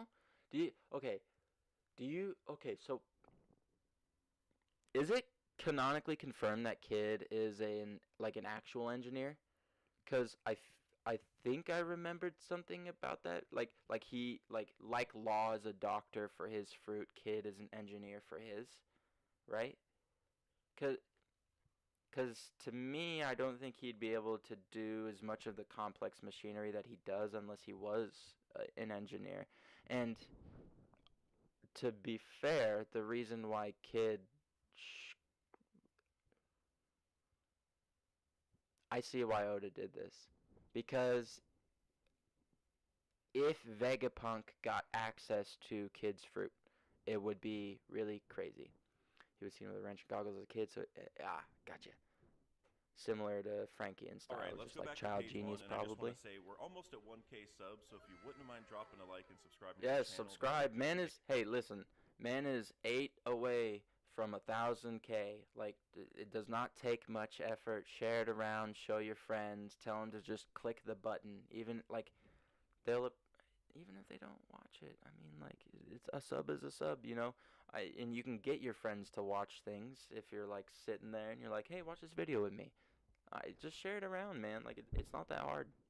Amazing. But I think the most notable thing here at the start is what we learned from Saturn. He says there are 3 things they must secure: York's safety, Punk Records, and the power station. The rest can be sacrificed if necessary. And then he also goes Everything on to else say can be that lost. human life holds no more value than that I of appreciate an you, insect. Dak. No You putting out matter good how far content. their numbers dwindle, it's always possible for them to multiply again. There's probably like 3 videos worth of ways you could read into what he just said right there, because on one hand, he's basically saying that advanced technology is more important than human lives. Yes, even including he a ton exactly of Cypher Pole stating agents, that. including Lucci and Kaku. And I think this mindset was even illustrated last chapter where he mentioned destroying that evacuation ship of researchers, paralleling he's the like, one "I don't care. Akainu destroyed in Ohara. They'll We just know make the more ancient humans. kingdom There'll be was more people." extremely advanced, like on the level of Vegapunk or Which higher. is fucked so up, the but fact that kinda Saturn true. values this technology so highly, as does Emu, who actually asked for the Mother Flame to be used in the first place, tells me that this is probably similar to what happened 900 years ago that led to the Void Century. And then that ties to the other layer of 1,000 Saturn's watch orders, hours for because full he even went as far monetization. to mention So, that but humans that's will alright. multiply It'll again, happen. no Oh matter how god. low their numbers get. Could Saturn have seen this happen at some point in the past, maybe, like during the Void Century? We don't know exactly how old the Gorosei truly are just yet, of That's course, true. but thanks to Ivankov, we know there was a Nerona Emu 800 years ago. So I think Oh, the hey, someone brought this up to me. There's a Saint Nerona Emu, who is a celestial dragon, potential queen, king of the world. And then um, you have Ghost Princess Perona, who is with who? Mihawk, who is very noble and high station seeming commonly, and is treated by Mihawk pretty politely, even though Mihawk seems to be very disdainful for people of lower class. Gorosei being centuries old as well is a pretty safe bet for now, at least. So I think that Saturn probably participated in creating a situation very similar to the one he's describing right here. And maybe that's what Ethan Baron v. Nushjuro meant a couple hundred chapters ago by saying that a great cleansing may be needed. I mean, we just saw that a giant flood occurred after using the Mother Flame, and that caused tons of catastrophic events around the world. So maybe this is what they're talking about. They're all already trying to do exactly what Saturn just said. Oh god. I mentioned the flood idea in depth in this video on the main channel that interests you. I think the stocks are kind of going up on that one right now, I think. But it's going to be interesting to see how this all pans out, because you can even see Doberman being kind of visibly shaken by this. I don't think most Marines really... I don't even know if I would have made a face, dude. Like, if I'm that dude and I'm sitting there and that's the Gorosei and I'm a part of the Marines and I understand how the world government operates, I mean, even if the most despicable, like, vile things come out of their mouth, you're not going to see an eye twitch from me. Like, the level of breath holding that would happen from me just to make sure I do not insult them. Also, wait. The Gorosei's not wearing the Celestial Dragon suit bubble around normal people. Are the Gorosei the only Celestial Dragons we see do that? Agree with Saturn's mindset. I mean, even Garland later in the chapter, we see Kizaru pushing back on some of what Saturn was saying. And just last chapter, Kizaru was saying that he's a cog in the machine. So this is definitely something to keep an eye on, I think. We also see Lucci... I think someone was grilling me yesterday on Kizaru, and I was like, the whole cog in a machine thing, it can go so many ways. Because, like, okay, it can be interpreted as, like, I'm just doing what the grander will directs, right? I am forced to do this. I have no desire or will of my own. I didn't put myself here. I exist where I am, and as such, I function as a part of the greater machine. Yeah, I don't think we've ever seen the Gorosei with an air bubble. Maybe a hint that the bubbles are bullshit. True. It could be a hint that the bubbles are bullshit, or it could be. I think Cube had thrown this idea out to me, that like,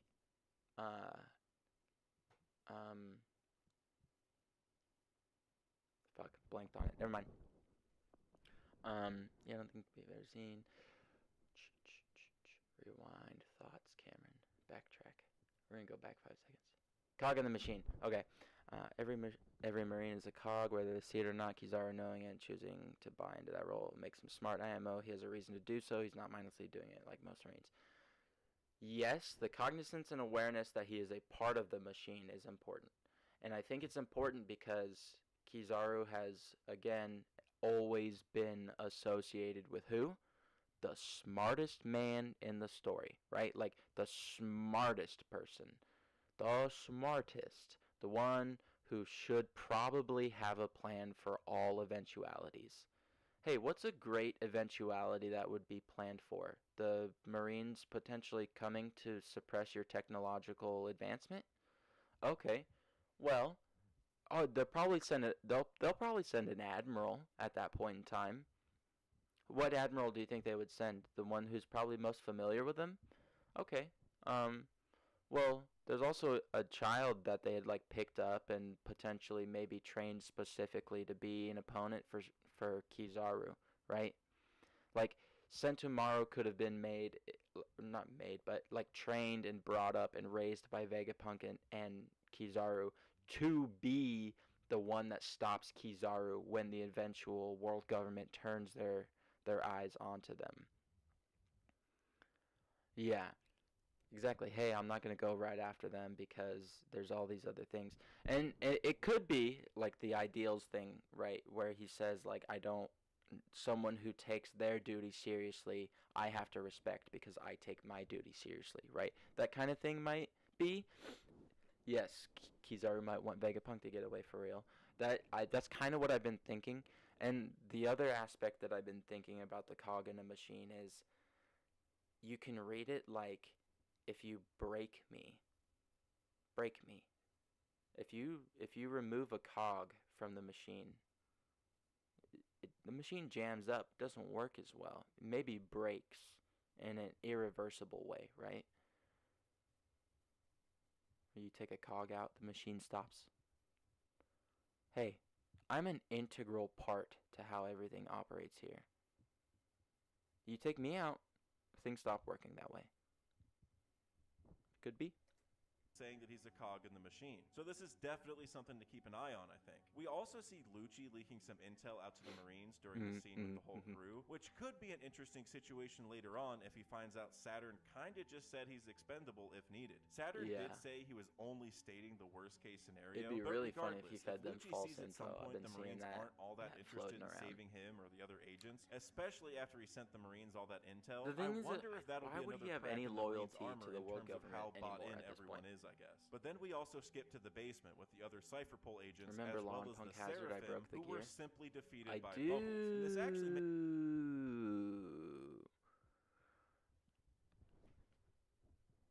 I do. Also, Yellow Monkey. The monkey family are what the most free-spirited, abiding by their own ideals type of people, right? The people who really don't give a fuck about being told what to do. The people who really will just do what they think that they need to. You know, and like everybody.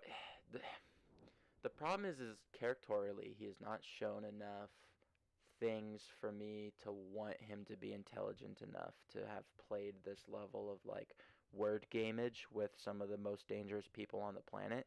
But like,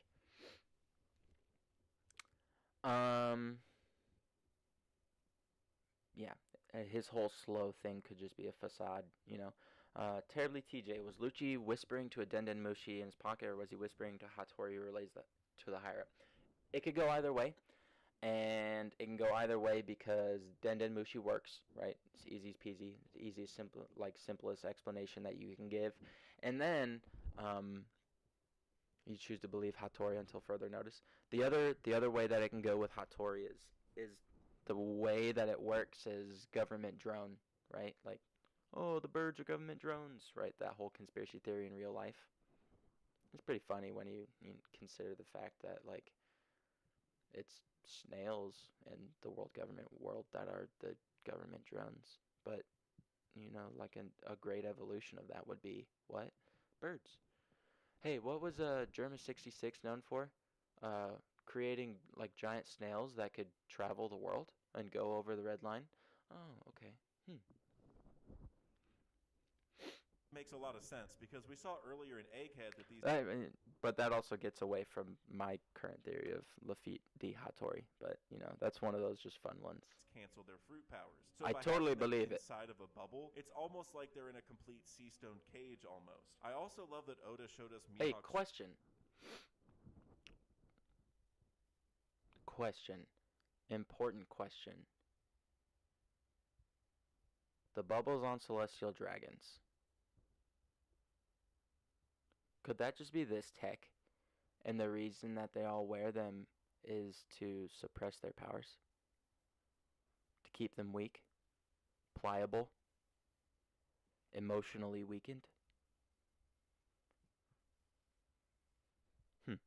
Sword being separated from him, because if it wasn't, he could just cut the bubble. So it was kind of cool that he included that. And then True. something that I think Just will pop matter that a boy. lot going forward is this sequence with Boa and Luffy specifically, because of what it means for lineage factor. That the traits being passed on go far deeper than Vegapunk expected.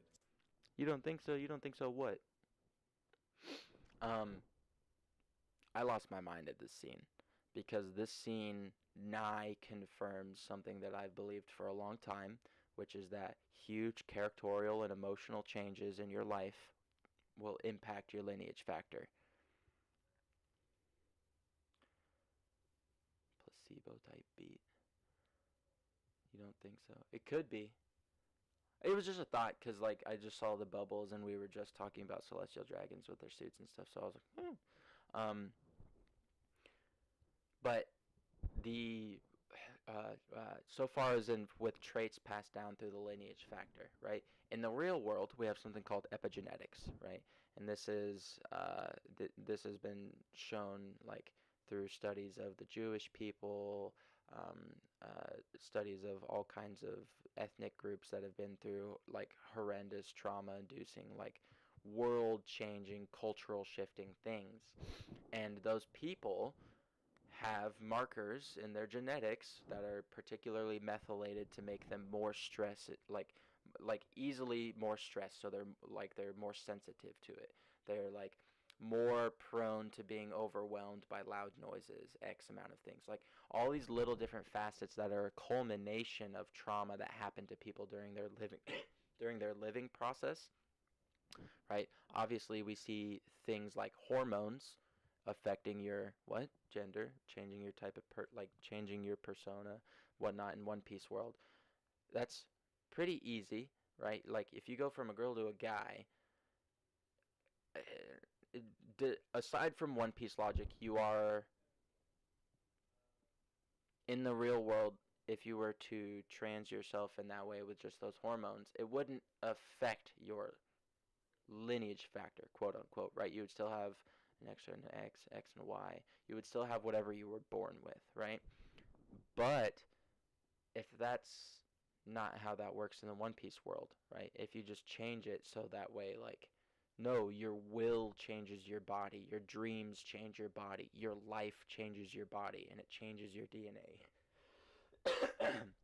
And it changes your lineage factor. And this is why I think this is why there's an important emphasis placed on the word of lineage, because it's not just like who you're related to, or that's exactly what it is. Sorry, wait, let me run my brain back for a second. It is not like, oh, what race you came from, or like what type of clan you are from, or what people you're from.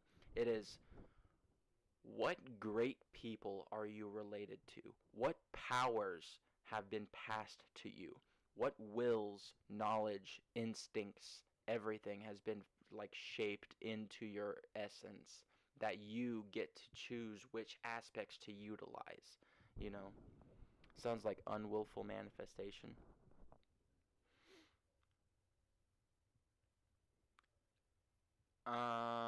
It's more like subconscious willful manifestation, if I had to say, right? Like, it, we see again and again, emotions have power, right?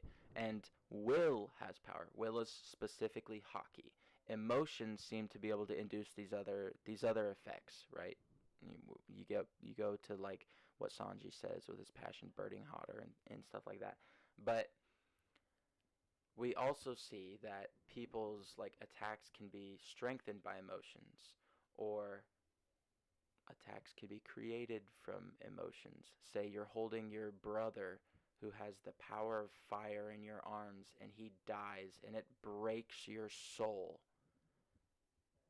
You're like, there's an aspect of you that's changed forever, and it's changed forever because this person who had these abilities, who had this soul, who had this form and impact on you, who imprinted their being into you in some way or another, became an aspect of yourself that can be explored, utilized, evaluated, and expanded upon, red rock, post time skip, fire, right? And then all that gets into the evolution of maybe he's just a sun god and whatnot. But I fully believe that characterial and emotional changes that happen to you in your life that are like big defining things affect your lineage factor, which is why Crocodile's Scar transferred to S. Croc, which is why Boa's love of Luffy transferred to S. Snake. And we're going to see these other aspects carry through. Like,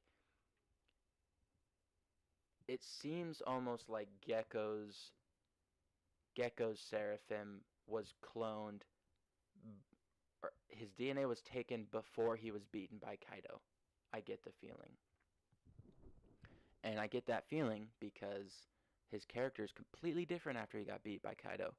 He's menacing, and he's skulking, and he's sneaky, and he's collaborative, and he thinks, and he sits back, and he doesn't want to pick the fights with anybody, and he doesn't want to do anything. But before that, he was he was almost a Joy Boy candidate, basically. Like he was crazy, he was wild, he was fervent in happiness and all these things. So like there's an aspect of Conqueror's hockey that can impact people's wills, change them forever. So why would not characterial things and emotive things that can manifest from the inside also do the same thing? So like I said earlier, technology is kind of the focus of the entire story right now with what we know about the Ancient Kingdom, as well as the Mother Flame. And inherited will is one of the most important themes in the entire story of One Piece. So now we're seeing that you can inherit a will biologically via lineage factor, even with cloning, as evidenced by what we just saw. But you can also inherit a will by meeting someone and being influenced by them, which we've seen so many times in the story. So I think this plot line with lineage factor is going to keep being focused on going forward. Damn. For sure. But then Dak, it's almost like you're saying what I just said. On the Frontier Dome. And I'm just going to call it now. This passcode is going to be something goofy as hell. It'll probably have some... Okay, can I throw this out there real quick? Nobody's thought about this. Her name is York.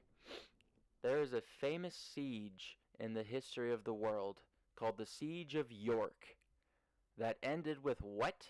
The surrender of York because they were starved and they gave in to all of the demands of the Nordic and Saxon raiders. The Siege of York ended with starvation. York is going to give them the password because they're going to withhold food from her and she's not going to be able to withstand that torture. To do with food because she's always eating, and she even said in this panel afterward that all this laughing's making me hungry. So yeah, whatever it is though.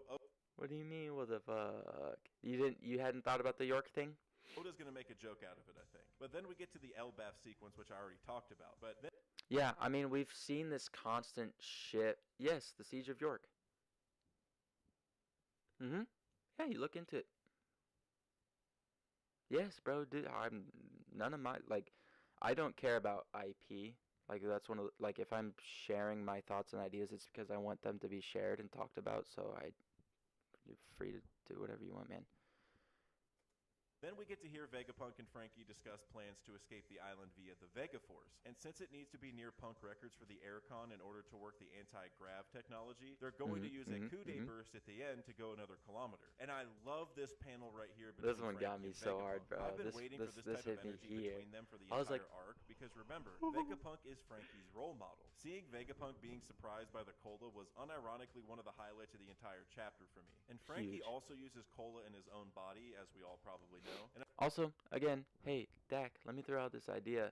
Maybe the cola power that Frankie is using is because of the bubbles in his cola, the carbonation, bubble power, something we're only recently seeing Vegapunk get into the ability to replicate and use.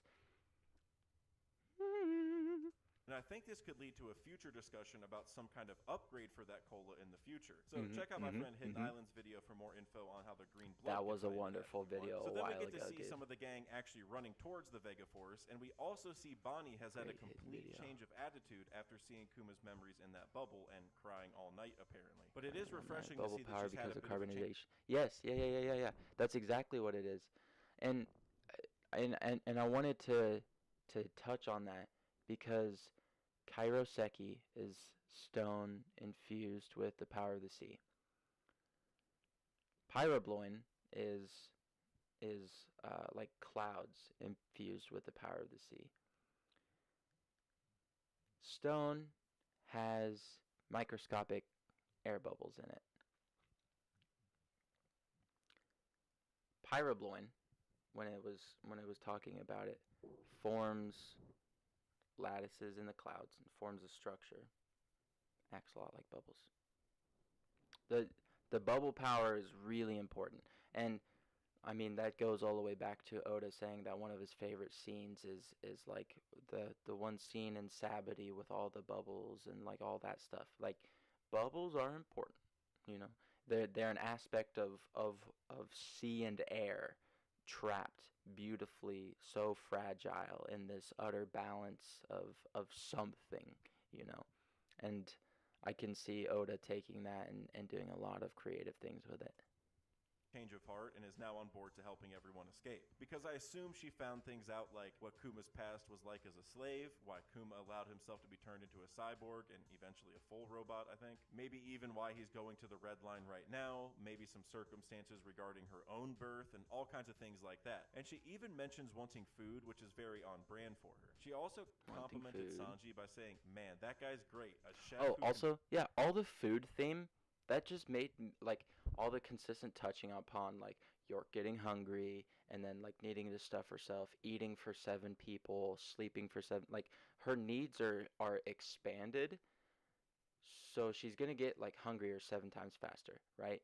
Atlas is being repaired. A couple of them died, so like maybe there's like a reparative factor that she's gonna need to like upkeep to like eat a whole lot more with in order to be okay. Like I I something about York reads to me as a really, really incompetent villain, and I get the feeling that the best way to show that she's incompetent is to show that her plan doesn't work because she's not capable of following through on it and of like withholding her own desires of like trying to be free of the pain and the things that she's going through as she's starving there waiting for them to like torture the passcode out of her. Also, what kind of a fucking hostage sits there and goes, "Aha, I'm right here. You could torture me for the information."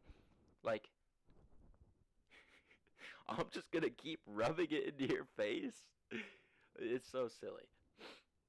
I've heard some people say Vegapunk should have had a way to get off the island without coup de burst and trying to downplay Vegapunk. I think this just helps support how skilled and creative Frankie is. Vegapunk was hyped about the idea. Yes, Vegapunk does have a way to get off the island, the Vega Force. It's just that he doesn't have a way to continuously go forward after that. They were gonna have to come up with a secondary plan, and that is because they're gonna have to leave everything behind, right? Like if Vegapunk had the ability to take all of their stuff with them, they wouldn't have to worry about it. But because they're fleeing in such a manner that they have to leave things behind, that's why the coup de burst is super important. And it also, yes, it shows the fact that there are aspects about what Frankie knows that Vegapunk doesn't. And I think that's important because, again, the sort of evolutionary cycle is you want them to be a step different, but better in a way, right? Like, maybe Vegapunk starts working towards better bubble power tech. And because Frankie understands it a whole lot more, he's able to actually like be the authority to Vegapunk for a little bit, right? Whereas Vegapunk will be teaching about this thing, that thing, right? Also, Frankie knows about Wapol metal. I don't know if Vegapunk knows about Wapol metal. I would assume that he does because it's like this huge thing, but Frankie's expertise is Wapol metal, cola, right? And tea from when he was on the island. But like that's all like very interesting stuff. Also, tea is boiled water, which has small air bubbles in it. Didn't think about that. And man, if Sanji heard that, he'd legitimately be a liability for the rest of the arc. So it's good Oda had him separated. Yeah, But then bro we would get into have this died. strategy discussion between Kizaru, my favorite admiral in the story, and Saturn about how Is to your approach favorite? their That's initial crazy. attack. And I love how Kizaru had the gumption to push back a little bit. And If Vegapunk can escape and get to Elbaf and meet Wapol, that will be crazy. I don't think he can meet Wapol because Wapol is going to be Blackbeard's goal. That's where Blackbeard's heading, I think.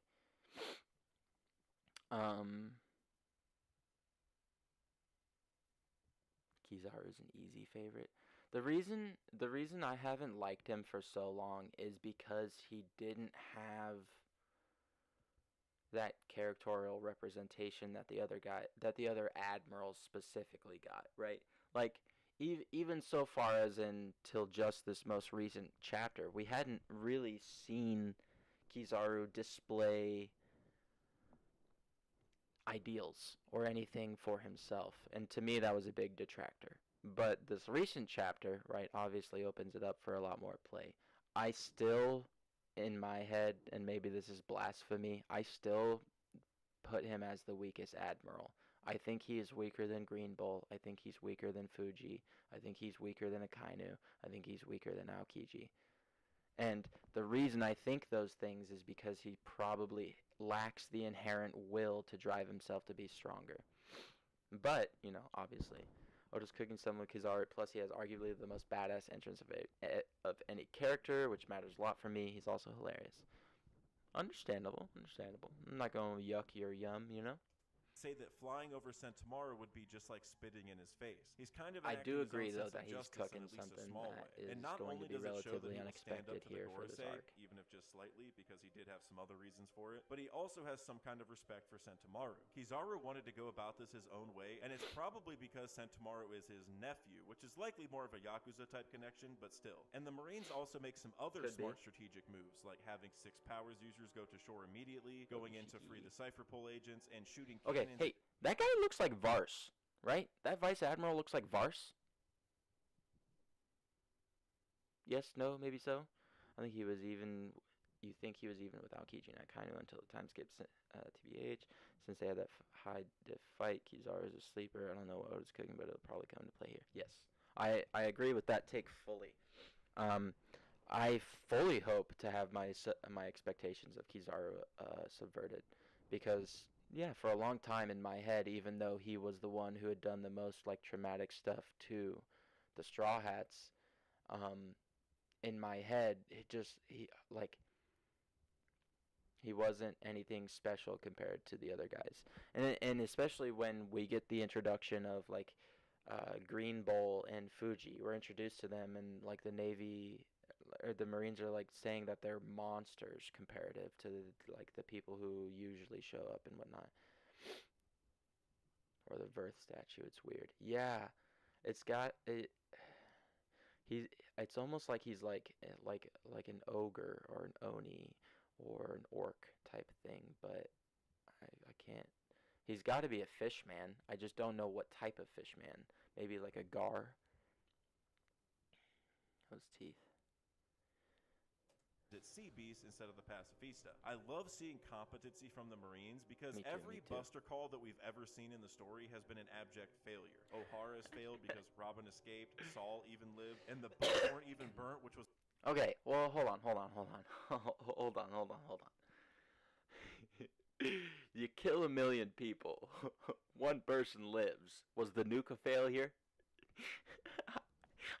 I don't think it's fair to say that. You know what I mean? I get what you mean, but like you kill 1 million people, 1 person lives. They didn't get the books because okay, I don't have an excuse for that. That's true. They didn't get the books. Maybe they just didn't want to be Nazis. Maybe they just didn't want to burn it, man. Like they were like, oh, it's too sad. Maybe they thought the books were in the tree still. I thought it was funny that the 9 neck.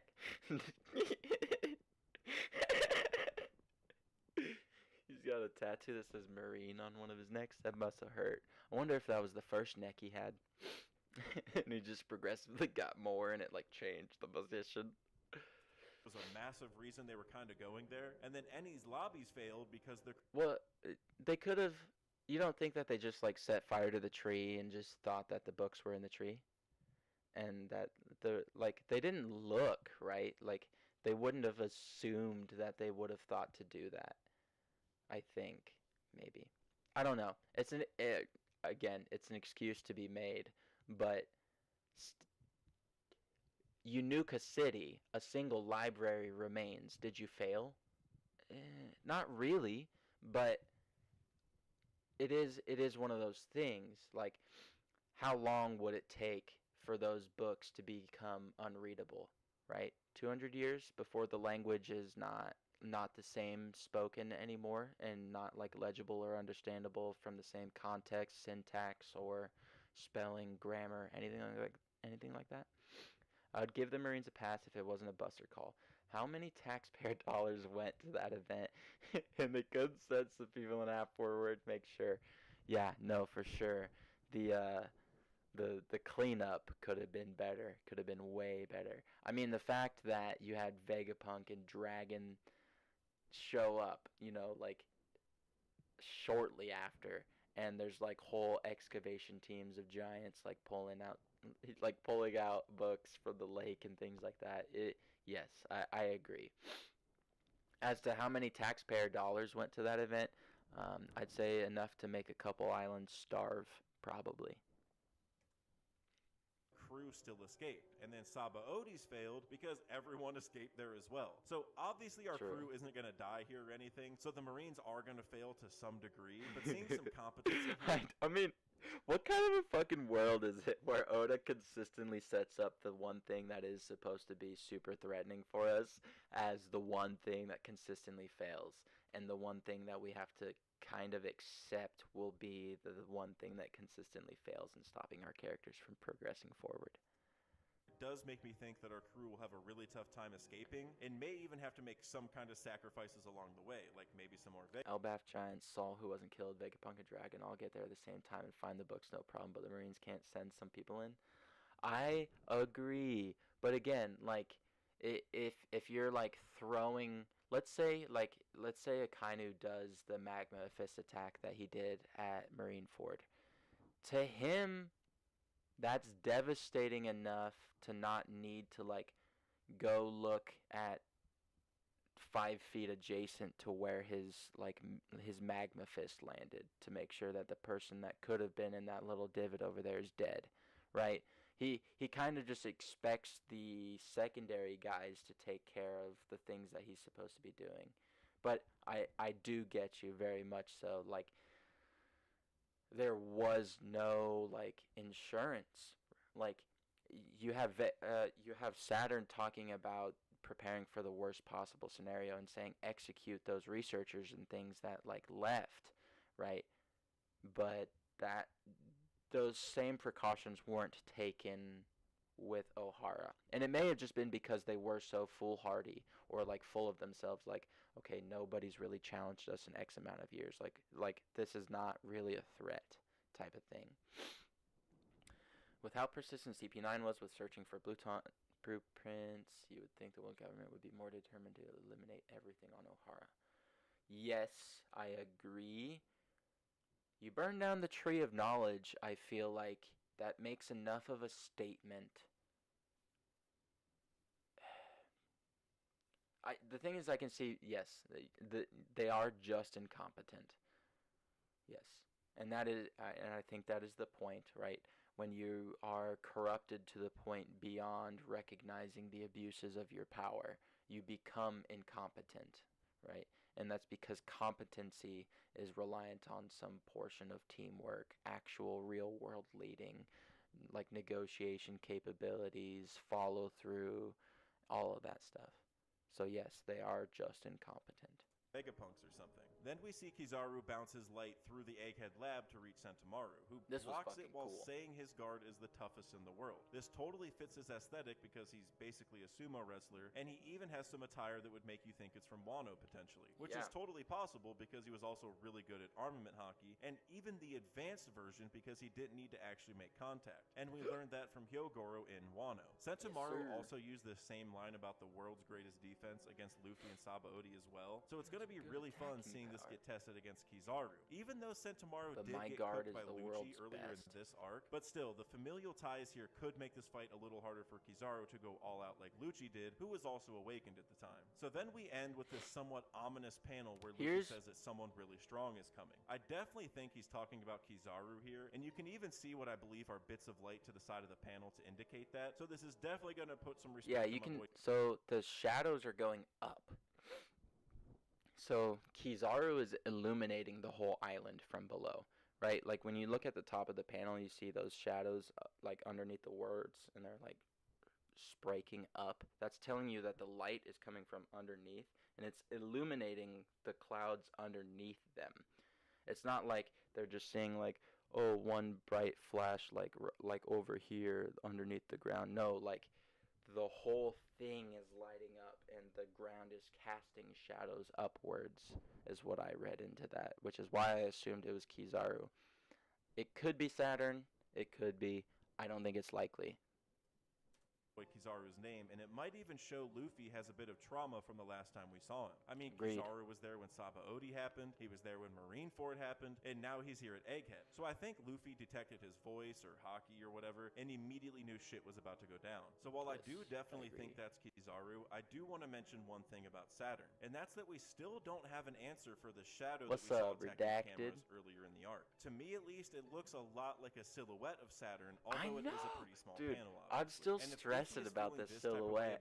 It looks exactly like him. I wonder how he's going to feel about Saturn when he pulls up. If the shadow is really him and it was sent that long ago, maybe he can send his shadow remotely or something. I mean, Imu's powers seem to be shadow-based, or at least they is bro look that sitting way. down the whole do we see his shadow on the boat at all? Saturn is tied to this mystery that we still need answered. And then as for predictions for 1091 and beyond, I think it's interesting that Oda still hasn't shown us Blackbeard's crew at all on Egghead. I mean, it's only been a couple chapters, of course, since we got back here, but it was the last thing we saw before Oda showed us Elbaf and the Reverie and Hachinosu, etc. So it's ominous that Oda still didn't show us whoever pulled up from Blackbeard's crew, especially because Blackbeard's whole thing is sneaking in last second and could be that.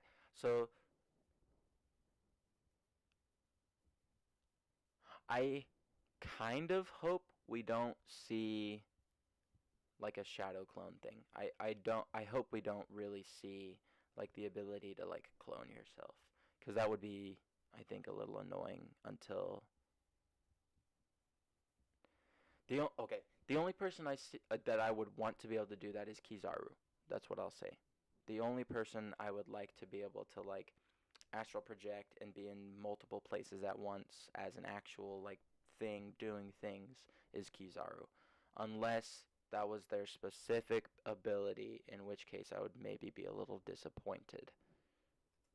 Kind of underhanded. I still think it's going to be Lafitte and Katarina Devon who are on that ship, and they are infiltrator type characters, so it makes sense that they would have stayed undetected. You hope that they use Haki, potentially Conquerors, to move their own shadow personally.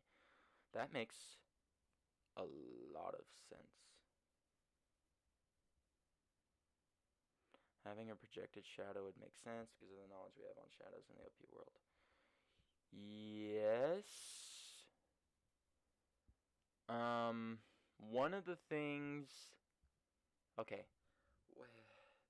Which frickin' thing is it that allows you to like control every aspect of your like muscles and hair and stuff like that? What ability is that? Is that Rokushiki or is that Semi-Kikon? Yeah, it's just using Haki to mimic Moria's fruit. I hope. Yeah. It could be.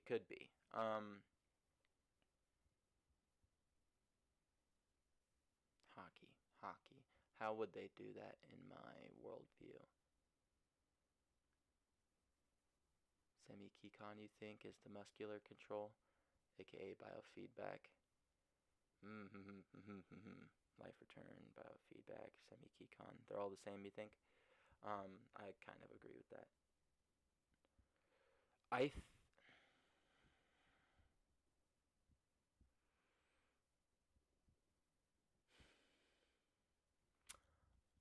think it would have to be a mix of Conquerors and Armament that does it. Because Conquerors and Observation lets you project voice and thoughts. Conquerors and Armament should allow you to project hardness or softness, the ability to like touch things, right? So I guess if you were to infuse your shadow and then Armament Haki, you can harden your shadow to the point where it can physically interact with things. That makes a lot of sense. I think that's how it would be done, right? Because to me, Armament Haki is less about hardening things and is more about controlling where your where your aura is, where your presence is, where your ability to affect things is. And your conquerors is obviously the amplification and the ability to like actually alter things outside of you.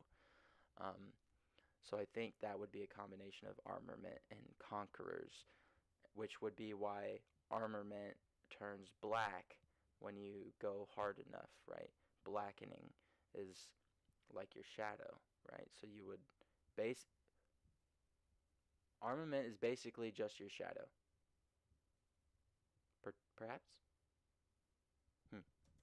But it's still just a major plot point Oda has to use somehow. And I'm wondering if that's ironically going to tie to Caribou, because we... You know, Luffy's mastered tons of different techniques, but he hasn't touched Semi-Kikon directly. Maybe Saturn does use it, and Luffy can get stronger somehow. I was going to say that, but Luffy has kind of used it because he pumps his heart blood. Yes. So, Gear 5, the most recent, not 1073, but 1072, the second wind, when he awakens, it looks exactly like what I would think someone who is using Semi-Kikon who doesn't understand what their body should look like. Like, all the lines and divots and things, it looked to me like his body was not willing to be his body. Like, he had to, he was conceptually constraining his form into what he pictured. And that was constantly changing in his head because he's not super skilled at holding those sort of things in his mind. If Saturn was projecting his shadow onto the island and is separated from his body, it could help answer why he's still on the ship. Yeah, like he's weaker without his shadow or more susceptible to something, and as such, he's like, hey, nobody can know I'm here. I'm going to hide because my shadow's going to be the one doing all the shit, and like they're not really going to be able to affect me. We still haven't seen him since earlier in this arc. And one major issue with Vegapunk's plan that he stated is that he's leaving Punk records behind. That thing is literally his brain. If somebody damages it, it's like damaging his actual head. He should be trying to bring it with him if possible. I know it'd be tough because it's so massive. It's a flying island. Why can't he bring it with him? Would theoretically let the Vega Force keep flying as well because it would have the aircon in it. But the thing is... But not consciously per se. He's mimicking Rokushiki text like Soruk, your second Tekai, Araki. Paper art, Skywalk Boundment, so it's time to mimic Semi-Kikon more. Yes, I agree. And I think that's particularly what Gear 5 is going to be for, right? Like, and that's why we see kind of this pairing back and this comparison of like, oh, everything he's doing is infused with his armament, observation, and Conqueror's Haki, while in Gear 5. So, yes, stretch his shadow to the island of Heian detaching so it would be okay, I think. Yes, yeah. If he was touched by sunlight, he could die. That may be only an aspect of Moria's fruit.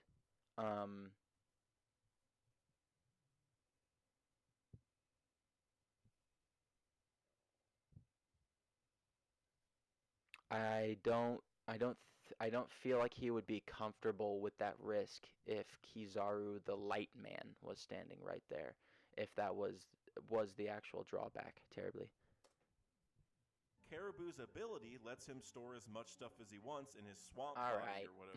So I wonder if that's how Punk Records ends up getting transported. But if that's the case, I'm not sure if it'll actually be the Straw Hats and the Stella who get to take advantage of it. Maybe it'll be Blackbeard. Because Caribou mentioned at the end of Wano that a certain someone would want to hear the news about where Pluton is, and of course Caribou also knows where Poseidon working is. for Crocodile. And while I love the idea that Caribou is Mr. 10 from Baroque Works, so he's working with Crocodile, shout out to Randy Troy for that one, I think Blackbeard also makes a ton of sense. Those are probably my top two options. I could get behind that. And if it is Blackbeard, then maybe Caribou called him a while ago, explained what's happening on the island, and that he would need a ride out of there, and in the process, they use him to steal Punk Records. Blackbeard could maybe also kidnap York as well so they can access it, which would then actually give him 2 of the 3 goals the government was just going for. So he might as well go for all 3 and get the power source too. Give my man's all of it. He also has Garp, who he can sell for 3 billion berries. So if he has York, Punk Records... Humpty Dumpty sat on the wall. Humpty Dumpty had a great fall, broke his head open. None of the king's horses and men could put his head back together again. Fuck. Egghead's gonna explode. Egghead's gonna fall and break, shatter. Egghead's gonna be the modern poneglyph. It's gonna get blown apart. His brain's gonna get scattered.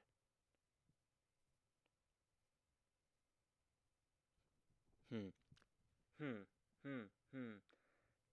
Scattered brain, Eskuma. Oh shit. All the king's horses and all the king's men could not put him back together again.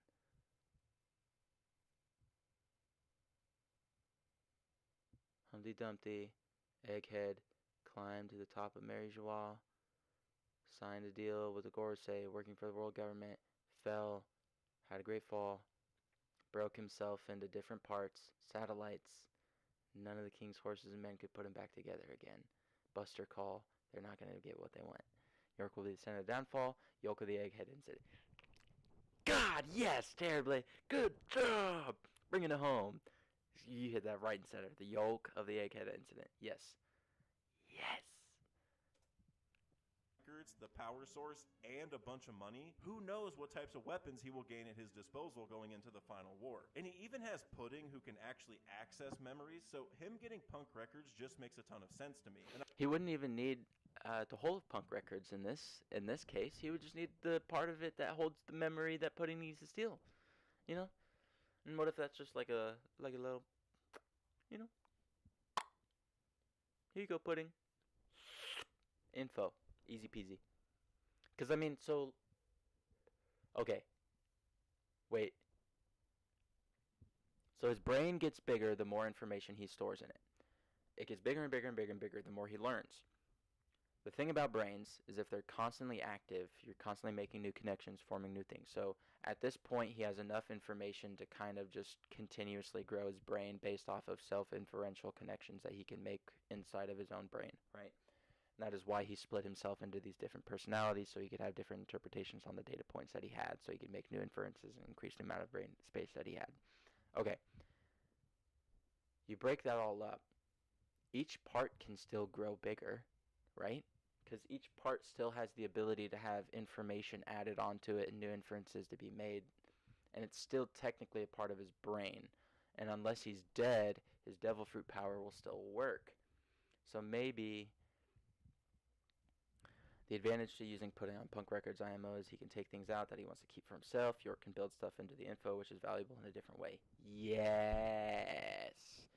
Very, very valuable in an incredibly different way. Because it's the difference between being able to utilize... Okay, this is going to be a weird example, but it's the difference between being able to utilize an ancient artifact to do something for not its intended purpose than it is for you to understand why that ancient artifact does that and then to make one that's not an ancient artifact, you know? Like, you see what I mean? Like, it's a lot easier to just click the button than know that, like, this button will do this thing and I can make that button do that thing, you know? You can also use Pudding's power to see the info himself and make sure York isn't lying to him about what info is there. Yeah, that's a good one. Oh. Pudding's fruit is so broken, you know? And we're seeing this aspect of being able to share information that happens with not only it, but there's these other aspects that are coming from these other fruits that make me think that almost every fruit may have some sort of ability to do something like that, right? With Bonnie, we see Vegapunk's golden years form into these jewels and pop out of him. I fully believe that if those were put into a piece of jewelry and then put on, you would know everything Vegapunk knows or knew from those years of life that gem is constituted of, right? And then obviously you have the Kuma bubbles, that those hold memories, pain, understanding, information, things, energy, what have you. And I actually did a video on that on the main channel quite a while ago that you can check out right here if you're interested. But hey, that's the end for this video, so until next time, later. That, Dak, was a great freaking video, man. Again, great little touch. recap of the chapter, some great insight into the things that were said. You were spitting a lot of things. There were a couple of things that I said that you then immediately like spit out in the video 2 seconds after I hit play. Man, you fucking giga brain over here coming up with so many connections to make, man. That's like this is why I like watching your guys' videos and things like that, because it makes me think all this stuff. All right, I told myself 7 p.m. was the cutoff point, and it's literally at the same time you finish the second vid too. Too perfect. Thank you for reacting to the vids, and I like the feedback too. Yeah, no problem, dude. Thank you for letting me react to them. Obviously, I would be watching your guys' videos and things like that without this. This yeah, I'm gonna start with watching your videos, and then I'm gonna go start reading it after I watch your videos. I don't care about spoilers, so for me it's like not that big of a deal. So maybe this will be a great way to have me be like motivated to continue with the story, you know.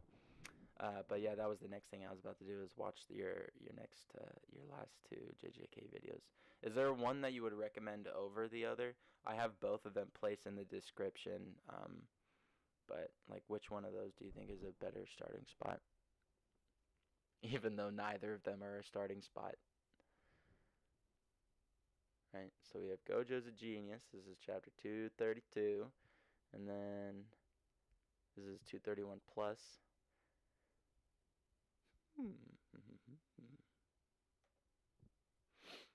8 minutes. Chapter 232 was easily one of my favorites in the Spoilers book for so far. JJK. Look, I've seen all if you don't want spoiled, leave. Floating around, and while he does deserve some blame for falling for Gojo's trick this chapter, we do all need to remember that he should just go watch the anime or read the manga instead. But that's not what I said I was gonna do. I said I was gonna start it in the weirdest way possible. And don't you think like a chapter review from the most like recent stuff is one of the weirdest ways to jump into it? The older one's probably better, but either way, it's major spoilers. Yeah, I don't care about spoilers, you know. He doesn't even have his 20 fingers yet, so losing to no Gojo 20 in this fingers? Like 1v1 portion of the fight is kind of to be expected. At least it looks like Sukuna's out cold. I mean, it's hard to tell for sure with the way the fight's gone so far, but it would be fitting since it would have ended on a black flash. And I think this is something almost all of us have been waiting to see come back into the story at some point. And to see it at the potential climax of this fight is pretty insane. Yuji showed kind of a natural knack for the black flash, even to the point where it was said Yuji was the man chosen by the Black Sparks. He's even tied the world record for consecutive black flashes, and this is actually the first time we've ever heard of Gojo using one. It's something that you don't necessarily master, but you just kind of do it randomly, and sometimes you get in the zone and land multiple in the same battle. As for what Gege has planned, that was the one thing that I really liked about JJK was the whole zone thing with the black flash. That was basically to the point I got in season 1 was that. I'm on the same boat as Utah as well. I've watched the first season of the movie and some of season 2. My sister is a day 1 reader and always tells me I should get into it, but just haven't. We'll probably start reading after season 2. Yeah. It's one of those things that like everybody is talking about it as if it's like this new, you know, the more big shonen coming about nowadays. And obviously like the season 1 was enjoyable. I liked it. It just didn't hook me enough to force me to start reading it at this point yet. Sure, I think the most fun option here is that Megumi gets involved again. Since Sukuna's at a weak point right now, Megumi may somehow be able to Thanks for letting me react to your stuff, bud, and for popping in and talking. I very much enjoy your levels of creativity and all the ideas you bring to the community, man. So that he wouldn't fight back at all, basically. But I'm sure Gege has something planned for Megumi. I mean, maybe Sukuna has to give back control in order to conserve cursed energy in order to heal up. If Megumi is able to regain control at any point, then maybe he's even able to help Gojo against Hanami flower lady. I mentioned in my last video how no user of the 10 Shadows has ever tamed Maharaga, but Sukuna kind of makes sense as the perfect person to do so since he's the GOAT. But if Megumi takes control of his body while Sukuna is at some kind of weak point, maybe he will somehow be able to control the Maharaga just for a moment at least to help out Gojo. Because Gojo is kind of on the ropes right now. At the very end of the chapter, we see that he got slashed by the sword of Wait, Gojo's on the ropes? I thought Gojo was a god. Energy. This is what you use in a reverse curse technique by by multiplying negative energy by itself. I'm not sure if that's why it got through Limitless so easily, or if it's because of the adaptation that Maharaga just did. Because we did see a similar thing happen against Gojo vs. Toji, where he used the inverted Spear of Heaven because its effect was a forced stoppage of a curse technique. We even saw something similar in Volume 0 against the rope guy because Gojo said his technique was being disturbed. So again, I'm not sure if the positive energy is what got through Limitless, or if it was the adaptation. I am a but huge fan of complex magic systems, like I said, but the thing is like, reverse curse technique. And Gojo if it doesn't use reverse curse technique flow in a way that feels it was always kind of his weak point early in the story. mystical, However, as we've seen like if it feels too much like Sukuna, math, I don't like it. At using it, and even use it to heal his burnt out curse technique. So now we see him get slashed by a weapon that uses positive energy specifically, which and is kind from of what I fitting, remember, there's like maybe cursed provide energy, Gojo a which is chance to like the learn some negative kind of new emotions. technique. Positive energy and is then especially effective against curse reverse spirits, and curse even Sukuna stuff. said he would have died if he wasn't in I Yuji's didn't body really, last time he fought Maharaga, since he wasn't completely made of cursed energy. So this slice against Gojo definitely wasn't some kind of finishing blow since he is a human. But like we saw, the wheel did spin The another art looks 3 pretty times good. in this chapter, meaning it's already adapted to Limitless. And I gotta say, I love the way that Gege kind of did this at the end like here, the sketch where style, after the Gojo way punches Sukuna, the wheel then falls down and suddenly starts spinning to capture him. the way that within the shadows. faces I don't and know the if this body is proportions Maharaga are just laid acting out, on its own and here because like he's the pissed at line Gojo, work or if Sukuna lends somehow itself meant to this summon him more there. Either way, though, it's crazy that it can basically this suck lighter, Gojo like, into the shadows like that so suddenly. sketchy I imagine feeling where it Maharaga feels will keep like there's trying to more do that, movement since than Gojo's there probably actually gonna is. need to use reverse curse technique to heal himself, if he's even able to at this point. Gege might be making it where both combatants are sort of incapable of fighting for a while, and like I said earlier, Megumi taking back control could kind of make sense here. Or maybe Kashimo, who has been itching to get a crack at Sukuna this entire time, finally steps in. Even at the end of chapter 231, Kashimo mentioned letting him forget about Megumi. So maybe this moment was where all of that kind of comes together at once. Not that I think Sukuna will actually die, of course, but maybe Kashimo shows up and Sukuna has no choice but to let Megumi take over because of whatever Kashimo's curse technique is, which is still a secret though. And since it's a one-time use, and that's like the only thing we know about it, and Kashimo specifically wants to save it for Sukuna, I have a feeling it's going to be like a target-based technique or something like that. So Sukuna retreating into Megumi's body may be the only way to save himself until he can recharge until later. And I also want to touch on this conversation they had earlier in the chapter about whether it's experience or time that helps Maharaga adapt to certain attacks. I feel like Gege is purposely keeping this ambiguous because we saw it spin right on page 1 where Gojo didn't attack first, but then later in the chapter it spun right after Sukuna got hit with blue. So that's probably what prompted Yuji's question in the first place. My guess is that Gege explained it this way just so that he can have the luxury of spinning it as fast or slow as he wants during the chapter. But maybe there will be some kind of reason to this in the future. But we also see Gojo use some new application of techniques that we've already seen before. Like he has multiple blue attacks swirling around, which is basically what we saw from his fight with Toji, where he leveled the entire dojo thing they were fighting near by sending it around in a circle. But now he has multiple smaller iterations of it chasing Sukuna while he's also fighting him hand to hand. And I also loved how as soon as they got in the building, way that the Gojo paneling looks, it looks like there's like tons of movement conveyed, even just like from take a giant panel loop to around panel. the building to hit Sukuna from behind. I think this might be a continuation The of way the that, idea that I mentioned from last chapter, where Gojo is learning new techniques as he goes during this fight. We just saw that shadow clone technique kind of randomly last chapter, which is probably stolen from the Baghead guy somehow, although it didn't work the exact same way as he used it. But now we're seeing him develop new variations of like blue the way, with these small spheres. I wonder if this like is they're all kind of dynamic preparing a poses, counter for right? Maharaga, What I'm who's saying, almost there's his not a main lot of opponent at like this point, since it can counter Infinity still and Sukuna keeps shots getting of the bailed out by characters him. where And like I said in the beginning, they're like I don't want to call stiff-bodied. Sukuna a fraud because he's not at full power yet, but Gege seems to have made it pretty clear that Gojo's a tier above in their current states. So I think Maharaga taking a more permanent role in the fight is exactly what we're about to see, which does make a lot of sense because this fight is really a redo of the Zenin and Gojo clan rivalry. So now Gege might be able to dive into that a little bit more now and dive deeper into the 10 shadows and where they came from and how Maharaga even became one if nobody's been able to control it. And maybe we can even get a flashback to the Gojo and Zenin battle that Megumi heard about from Gojo towards the beginning of the story. I know Gege wants to finish Jujutsu Kaisen in the next couple years or whatever it is, so there may not be tons of time for lore and flashbacks, especially during the most hype fight of the series, but a man can dream. Plus, Sukuna Such a might shame legitimately need time in to a heal world up and where we figure have out to what worry do about next after those timeliness attacks. when That it Black comes to Flash telling our looked pretty stories. lethal because his eyes are And all I get that painted it's a out. little I bit mean, more getting hit with focused red and in the a back portion of unexpectedly, the followed by a manga punch from Gojo stuff that's 2.5 because times it's a as strong as normal, it's which a the other sorcerers were serialization just talking ongoing about thing, how but bad his like normal punches hurt already. That's definitely going to leave an impact. But it won't kill him, of course. The man was able to rip out Yuji's heart while he was in his body and just kind of vibe out while negotiating. Now, this is a bit different, of course, since it involves Gojo and everything, but still, there's a lot left for both of these guys in the story, even if the fight's going to be stalled out for a little bit with Mahoraga in full swing. And this leads me to another question that maybe you guys can help me out with in the comments. But when it says that Mahoraga is adapting to infinity or whatever, is that going to include every iteration of the curse technique? Because from my understanding, Mahoraga can basically see through the curse technique after the wheel spins enough times. But Gojo uses so many different variations of it, like red, blue, and purple, obviously. The poses but he hasn't are even so used dynamic. purple since the adaptation started. And the small spheres this chapter The way that he utilizes the arms or the legs to give perspective and a force of motion is, I think, because pretty when cool. Sukuna fought it, he noted how it may even be able to dodge slash attacks in general afterward, since it adapted to cleave and dismantle. But it's just like even simple things of angling with the art allows him to express an angular perspective that I don't think I've seen in very many other manga. That was a good video, Deck.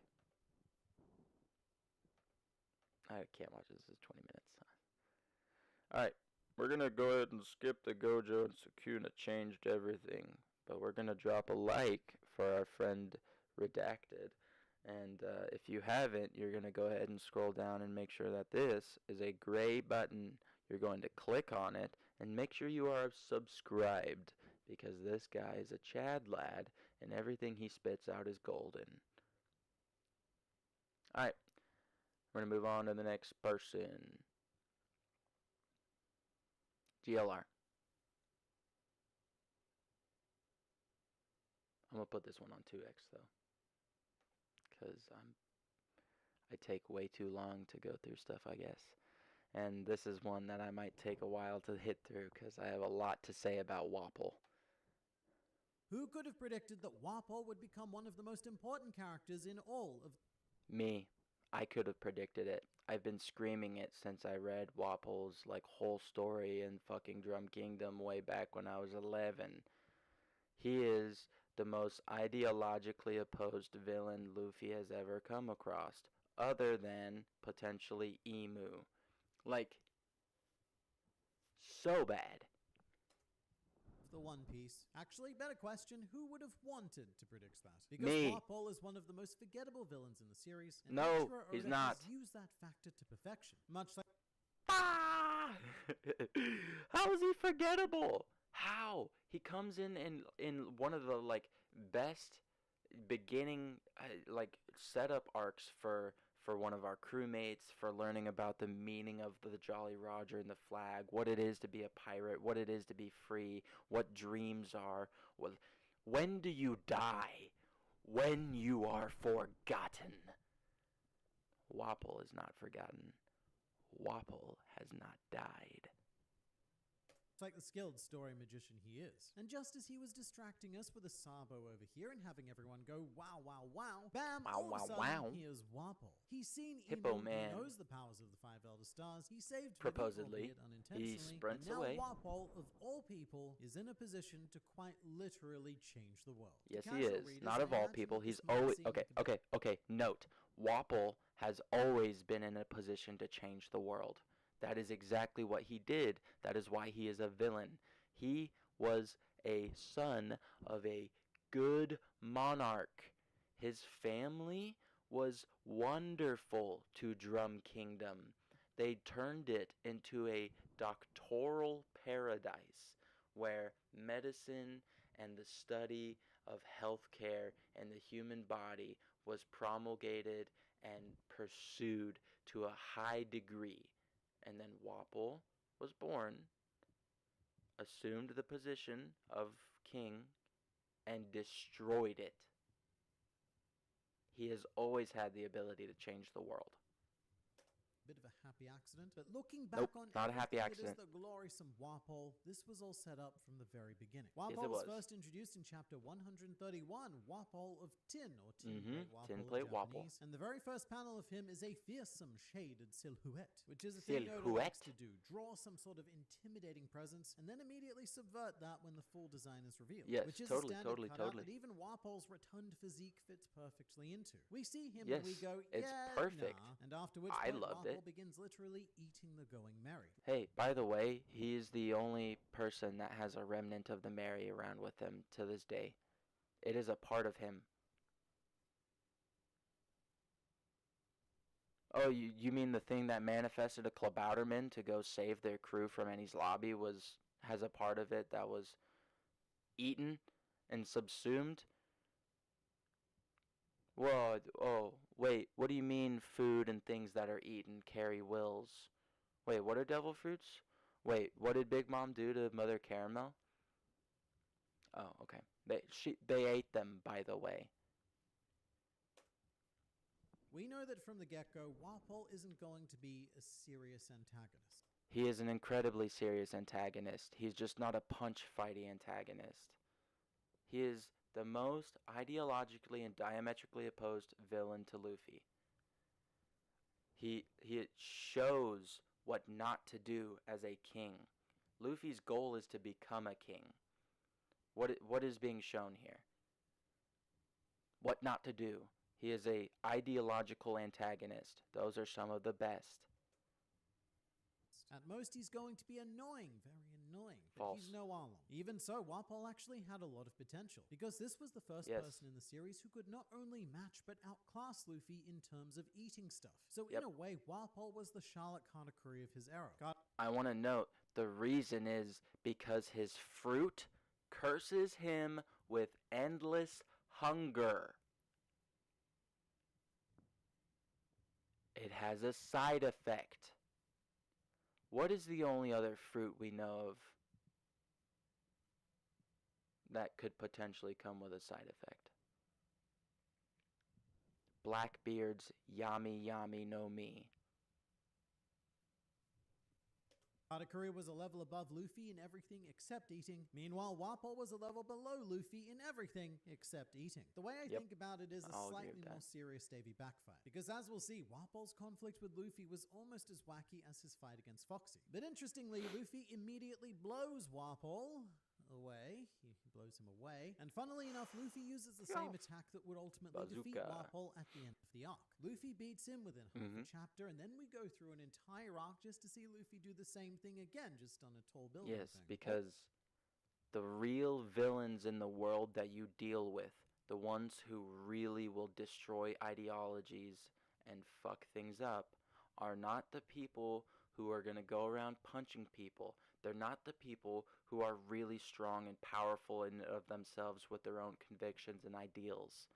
They are the people who lack their spines, who don't have those capabilities. The people in positions of power who are corrupt. The people who don't have any ideals to cling to. They only have their desires, wants, needs, and things like that to be taken care of. He is the penultimate ideological fallacy for Luffy to come across at this point, especially when we're getting all of the exposition from Vivi about what a ruler's job is supposed to be, what a king or queen's job is supposed to be. All of which sounds a bit disappointing on paper. And as a villain, yeah, I admit that Wapol was a bit disappointing. But no, he was not. Being an antagonist was not his primary purpose. Yes, it In was. retrospect, Wapol serves as a bit of a story and character nexus. And like many minor villains, Wapol is an integral cog in the story machine, but one that no one notices because it's always behind a much larger and more aesthetically appealing cog. I connected those two. They're connected. Introduction to the Blackbeard pirates. We are told of 5 pirates who sacked Drum Island. 5 being a very relevant number, because at the time the Straw Hats only had 5 crew members as well. So this is a very early seeding of how those 2 crews were going to mirror each other. In addition to one group of 5 sacking the island and the other group restoring it. But here's a crazy thing. For a series known and they both went there for what? They both went there for what? Potentially to cure a disease, but Blackbeard had who? Doc Q. Oh, okay. So they had their doctor already. Who's there when Luffy goes there? Wapol. Who does Luffy depose? Wapol. Who was not there when Blackbeard got there? Wapol. Who did Blackbeard not depose? Wapol.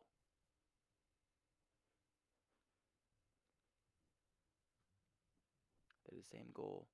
Luffy didn't go to Drum Kingdom for Chopper. Blackbeard didn't go to Drum Kingdom for Chopper. Of royalty, to the point where a kingdom arc has become a bit of a played out stereotype. Wapol is the first actual king who we meet in One Piece. Yes. And it is his job as king to build Vivi and Cobra. Because Wapol's response to the Blackbeard pirates was to flee Drum Island and doom his people, which is a direct contrast against Vivi, who also fled her island but in order to save her people. I would go so far as to say that Wapol demonstrates every quality that a king requires. And he does this primarily through the absence of said qualities. His complete and utter lack of qualities is what draws our attention to the how did you happen onto onto the right answer and use the wrong formula? Because that means he's an antagonist. He's just not a physical antagonist. It's an ideological antagonist.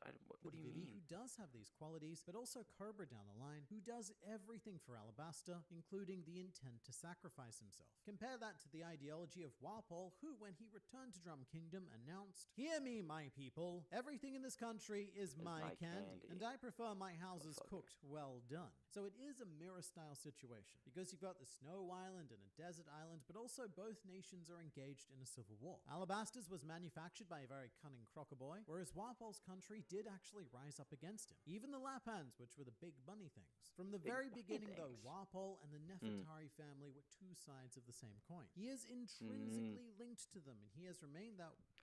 I will say he is intrinsically linked to them because Wapol is a D. Wapol de Rum. Let me list this out. Wapol is an inversion of what we've seen being happening with the Celestial Dragons, where they have a horrible lineage and then one good person. And then bad stuff, right? Wapol is a D, enemy of the Celestial Dragons. Good people all the way through their lineage, all the way up until Wapol. Wapol does what? Turns bad. He goes evil. What does he do? He joins the world government. What does he do? Founds an evil black D-Rum kingdom. Why did he keep the Drum name? If it wasn't maybe perhaps a family name. I mean, we would like to maybe say that has to do with the drums, right?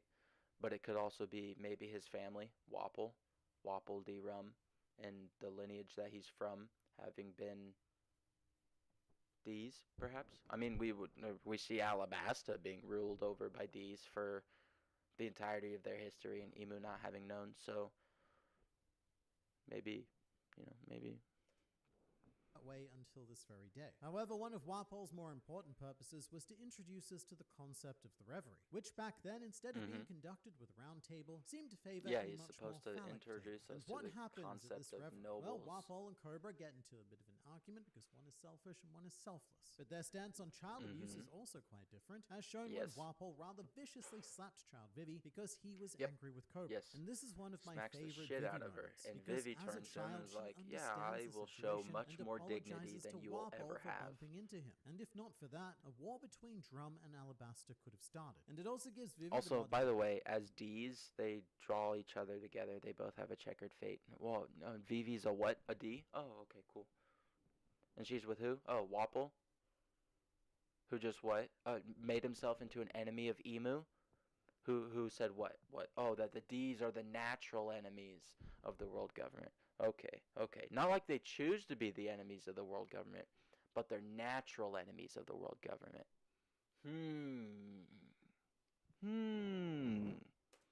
Moment where she roasts Luffy for being a, quote, failure of a captain for being impulsive. A lesson Luffy took to heart during Amazon Lily, where he bows and bleeds to save Marguerite, causing the Boa sisters and Elder Nyon to become truly shook. And in-world, all of that happened because of Wapol. Wapol slapped Vivi. Vivi learned lesson. Vivi then taught lesson to Luffy. Luffy then applied this lesson to great effect. And in conclusion, thank you, Wapol. Wapol is often remembered as one of, if not the most underwhelming villain. I don't know why he's remembered as the most underwhelming villains. He has one of the craziest powers.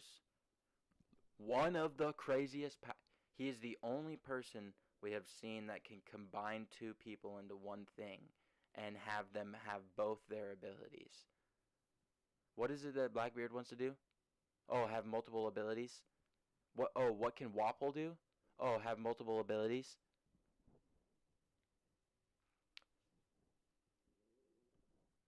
What is the inspiration for Blackbeard? What's his spirit animal? What's the animal representation for Blackbeard? Oh, could it be a hippo? What is it that Wapol wears? What is this on his head right here? A hippo? How many top teeth does Blackbeard miss throughout the story? 2? How many teeth are on the on Wapol's hippo head? 2? Okay. But being a villain wasn't really his job. Wapol himself is more of a narrative podium to elevate other characters. Disagree. And again, he performed that role to perfection. Just as a slight side note, the reason why you can tell that Wapol is a bad villain is because when they did Movie 9, the Drum Island remake, they had to cast a new villain. They had... No. The reason you think he was a bad villain is because you didn't pick up on the subtextual meaning of everything, and the writers also didn't. To create Wapol's alternate universe older brother Mashuru. And that's because Wapol's job in this series was to set up Blackbeard, Alabasta, the Reverie, and some other things. None of which people didn't like Wapol because he's not a punch-fighting antagonist. He's an ideological one, and that's way more important in terms of communicating themes of kinglyship and leadership. But I will give Wapol villain credit for one thing, though. Wapol's highlight as an antagonist is certainly when he tricks Dr. Hiruluk, leading to his immortal "When does a man die" speech. Although, to be fair, Hiruluk, he was already dying. He was just looking for a good time and place to go out on his own terms. So again, Wapol provides the ideal podium for this character to stand on. Because everyone remembers the gold medalist, but very few people vividly recall the podium. Do you not understand the nature of an antagonist? Like, it is supposed to be I don't mean to sound so facetious or demeaning that just the way that I talk, I apologize. But an antagonist is inherently a character that provides challenges for you to overcome and learn from. And that's what he did. He was a great antagonist. He just was an annoying character. He's not a good person, so people don't like him. There's a big difference between how the community receives someone and how they're actually narratively written and set up, because Wapol was set up perfectly. They stood on whilst receiving their medals. Now, as alluded to before, Wapol's fight against Luffy is almost 100% a joke. It was like watching... No, it's not. It is demonstrating the flaws of Wapol's way of living. It is incredibly important. Listen, just because something is funny or set up to be in a semi-comedic way communicated does not mean that it's a joke. Everybody says Buggy is a gag character. No, Buggy is as serious of a character as every other character in the story, because Oda is not a chump who takes like really stupid ways or things to do to like make things happen. No, he is a masterful writer who considers every aspect of the things that he puts into the series, and he wants to make it fun. That does not mean that things that happen are just a joke or a gag or aren't supposed to have any inherent strong meaning or thematic value to them. This fight is just as important to Luffy's progression as a character as every other villain. Maybe even more so, because again, he is the first king that Luffy has to overcome and prove that his ideals are better than. Like, Wile E. Coyote trying to catch the Roadrunner and comically failing at every step. And I suspect that Wapol was using a reverse gear fifth, because he gained all of the bad aspects of being a cartoon. Although there was that one time when Wapol was literally decapitated and managed to continue speaking out loud without a head. That one moment is stranger than anything his head has shown us. And there is one serious moment where Wapol tries to shoot down the flag, this time literally elevating Luffy and giving us one of the most iconic panels in the series. Just but because for it now, seems his job funny is or done. wacky Wapol doesn't mean made it's us not like every other serious. character a lot more, and he also set up a ton of future events. So now we just need to get rid of him. And one of my personal favorite Wapol moments is his final line offering Luffy a position as Vice King. Yes, because it's like, exactly. mate, even at the end when Wapol had 100% lost, he still couldn't bring himself to give up his title. Whereas someone like Cobra wouldn't That's even not the hesitate to lesson. That's not the lesson. The lesson isn't that he was unwilling to give up the title. It's that even though he has the ability to actually give Luffy that title, he has that power. It could achieve part of what Luffy wants to achieve. It is a smart offer. Luffy's ideologies don't allow him to do that. That is why it is important to narratively show that Luffy's values are better than what Wapol could ever pay for. Way better. Even if he had told him that I could make you the Pirate King. I bet you that's something that'll come out of Emu's mouth when they're at the fucking end of their rope. Oh, I'll give you whatever you want, just don't kill me. You can be the Pirate King, you can be the King of the Seas. Do I care if you're the one that gives it to me? No. I'm taking it. It's mine. It's very different. About being king if it meant saving his people. But it's also a good moment for Luffy, because he's aiming to become the Pirate King after all, so anything less is unacceptable. He's not even that, dude. Not even that. It's just about the ideological clash between the two. Even if you have the power to offer me something, I don't want it, because you're not giving it to me. Let me run that back. I don't want it. I don't want you to give it to me. I don't want it to land in my lap. I want to earn it. I want to adventure for it. I want to see it and grab it and taste it and go after it. I want to earn it. It has way more of a philosophical weight to it than just, oh, I'm going to be the Pirate King, and that's higher than some random island noble.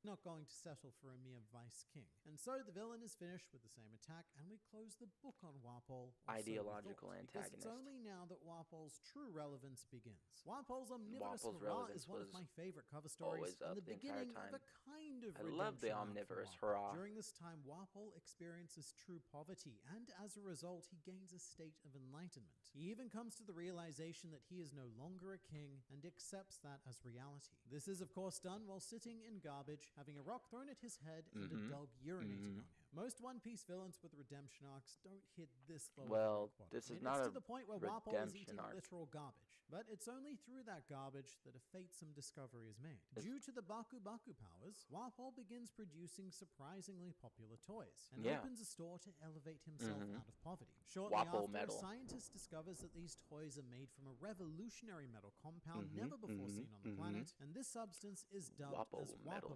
Wapol then becomes a near-instant billionaire, buys his own kingdom, and marries Miss Universe. He also eats the dog that peed on him and turns him into a loyal half-dog, half-toy pet named Hakuwa. It's your classic riches to rags to, well, riches again story. A tale experienced by one of the least deserving characters in, I'm going to go ahead and say all of media, but this had huge ramifications for characters that we actually do care about. For example, Wapo Metal has become an integral substance to the Straw Hats. In fact, Iron Pirate General Frankie is made entirely from Wapo Metal. It's also heavily implied that the Vinsmoke raid suits incorporate Wapo Metal, and this is such a stupidly small detail, but Verona was an avid toy collector and acquired Wapo's Hippo Gentleman toy, liking it so much that she had Dr. Hogback create a Hippo Gentleman zombie. Meanwhile, the Hippo Gentleman in question is almost certainly based on Robson, who during Drum Island gets his own introduction box and a diagram of how he functions. It's to the point where I would argue that Robson got more development than Whall during Drum, and I am okay with that. But beyond that, Whall would also serve as something of a mentor to Luffy. Luffy learned a lot from Whall. In fact, after seeing his devil fruit, Luffy outright plagiarized it with a technique called Gomu Gomu no Baku Baku. Literally. Yeah, also, in the Gear 5 fight with Lucci? I think it's Lucci. He makes his head big and eats. And one of the things we see very commonly with Luffy is his ability to stretch his stomach around everything and then immediately digest it. Really taking the fruit name and using it to attempt to eat crocodile, but also did the same thing to Vice Admiral Gaspard in movie 4. In the anime, Whall has suggested that his story should be published as Whall's Great Memoirs, and despite the fact that it would be an overwhelmingly biased tale, it is still a genuinely fascinating story. But the true genius of Whall is something that we are only just now seeing beginning to pay off. It's very fitting that the next time we see Whall is at the Reverie with Vivi, history repeating itself, and we now get to see how these characters have grown. Yeah, Whall goes back to the Reverie, and then we immediately learn about Blackbeard's drive to go to the Reverie. It's maybe like Blackbeard's looking for Whall. Oh, Blackbeard's a devil fruit hunter? What does Whall have? A devil fruit? What would that devil fruit allow him to do, by the way? Eat people and, take their powers. What's Blackbeard's ultimate goal? Oh, to swallow the world? Oh, I got you. Yeah, no, I got you. Oh, the Yami is the power to bring the world in. The Gura is the power to break the world. And then, the Munch. That's the power to swallow it. To make it yours. To create with it. And similar events do occur, except instead of Whall hitting Vivi, St. Charles tries to enslave Shirahoshi. And it's interesting because even though Whall does nothing to stop it, he is certainly not on board with what's happening. Whall was one of the absolute worst people we knew during the early Grand Line. But now he seems like an almost comforting and friendly face compared to the World Nobles, which is exactly what Vivi thought when she was captured by CP0, and Whall coincidentally barged in, because despite being one of the worst people Vivi has ever met, he was a very friendly face to see at the time, which brings us full circle from enemies to frenemies. Now, interestingly, you can't actually see Whall in the manga when the Reverie meeting begins due to the block text, but he's right there behind the R and E of Reverie. An apt visual metaphor, because Whall, he is there for an important purpose, but let's just hide him in a corner and not pay attention to that for now. And little did we know that Whall would go on to become one of the most important characters in all of One Piece. No, due to I being knew a general dick with voyeuristic tendencies, Whall it's almost like he was a main villain of an arc. Government secret. He is currently one of the 2 non-sanctioned characters who has seen Imu and lived. And so you mean like one of those people that is potentially one of those like naturally happenstance enemies to the world government? Oh, similar like sharing a fate with all those D's. Oh, he's got a similar checkered fate, don't you think? He also saw the transformations of the 5 Elder Stars. As stated, Whall also accidentally saved Vivi, and has now taken all of this information to a man who I believe is quite literally the most powerful character in the series, Big Moose Morgans. Whall now has the potential to change the world. No, not now has always had. He was a king from birth. He changed his whole island all the way up until when we get there. He affected the world always. What's going to happen is potentially his death, where he won't be able to affect the world anymore, but his power will be passed on. He choose to tell Morgans this information, and should Morgans choose to publish it, the world will shift overnight. So he's not the strongest, not the smartest, not the most I think he's too scared to tell Morgans. Even the most memorable. In fact, I would say there's not one single thing that Whall does better than any other character in the series. I would say, let him finish his because even his eating is challenged by Big Mom, and yet he is a more pivotal nexus point than 99% of all of the other characters. So do keep an eye on Mr. Whall. As much as he may not want to, because every good thing in his life has been an accident, he certainly has a very important role to play going forward. Yeah, well, has always had a very important role to play. It's almost like he was the main antagonist for a whole arc, and then got a whole cover story, and then continued to reappear in the main story during world-changing, world-altering decisions being made by the world. Okay, got you. Yeah.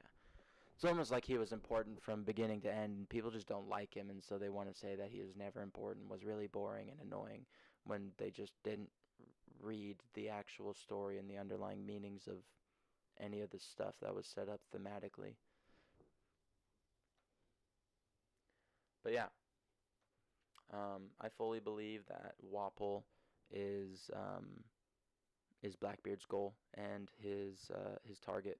He wants his devil fruit and has wanted it for a while.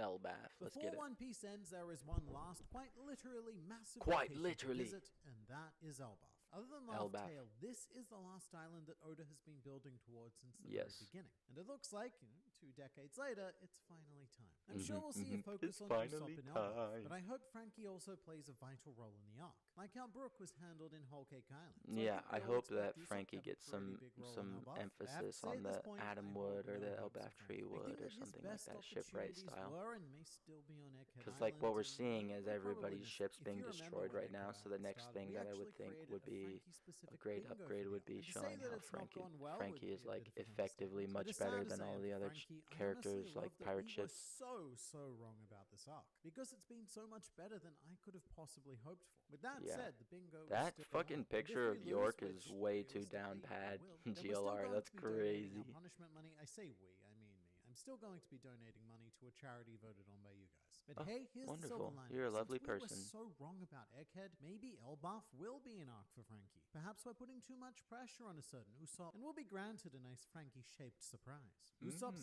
could be. 8,000-strong army will be Elbaf warriors. I That would agree. be the trend. Usopp is the one who I converted agree. Oimo and Kashi on any sobbing. Yeah, and he was Usopp's gonna be the held one up to as a lead god by Gaara Dressrosa. the He giant just has an the giant affinity army. with the giants.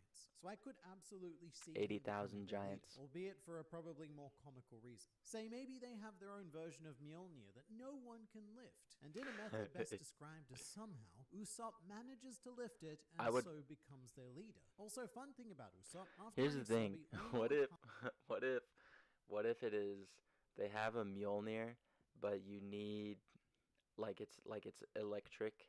Like it's lightning-y, so you can't like grab it. Like you have to be made out of lightning to wield it, right? It's like a weapon for the original Goro no Mi user. But like because Usopp uses a slingshot, the rubber can insulate him and protect him from the electrical shock of the hammer. So he can like pick it up and shoot it, and so they're like, "Oh my God, you can do it!" You know, like I could totally see something like that happening. Kashi actually invited him to Elbaf. So in a dark timeline when Usopp never sorted his stuff out, he would be there as we speak for an impending awkward reunion with Luffy. Also, I'm pretty sure that Oimo and Kashi don't actually know Usopp's name, Yeah. They always call him Sniper. I am streaming right now. You chilling? What's up? Oh, I was gonna pack a bowl and smoke here in a second. Dude, can I just chill in here with you? Yeah. Stop your stream? No, I'm not gonna stop my stream. I mean, that's fine. Yeah, I'm recording. Okay, so we may even see a return of Sokeki. Although one outcome I definitely... Thank you. Just let me know when you're done. Will do. Why does nobody ever... I think many would agree that the Atom Tree will fall. Do you think there will be a race for the materials like wood or possibly even paper for VR cards? Okay, that is a loaded question. I don't think the Elbaf Tree is going to fall. And the reason I don't think it's going to fall is... I definitely expect from Elbaf. Because I think that the Elbaf Tree has probably been the longest standing stronghold against the world government. I was thinking maybe pirates go after the wood, or even we could see the underworld dealings. I could see like a branch, like an island on a branch being like cut free, but I don't see the whole tree falling. And the reason I don't see the whole tree falling is because it would be too much of a loss of majesty, like too much of the adventurous portion of the One Piece world would be destroyed. And I think that would be a miss for Oda to be able to explore later. Um, but in terms of harvesting tree, or not harvesting tree, harvesting wood from the Adam tree slash Elbaf tree, I definitely agree. And I agree particularly because I believe the Elbaf tree slash Adam tree is probably much stronger than the normal tree because it feeds itself off of like ancient warrior giants' blackened weapons. Maybe Loki cuts the trees down as an act against his homeland. Ooh, that's a tough one, man, because the the Adam wood that we got was on the black market, right? Which means that it's not world government sanctioned dealing or anything like that. So it probably is like a small export from Elbaf, right? I don't think it's okay. So you have one of the most treasured and valuable types of wood in the world.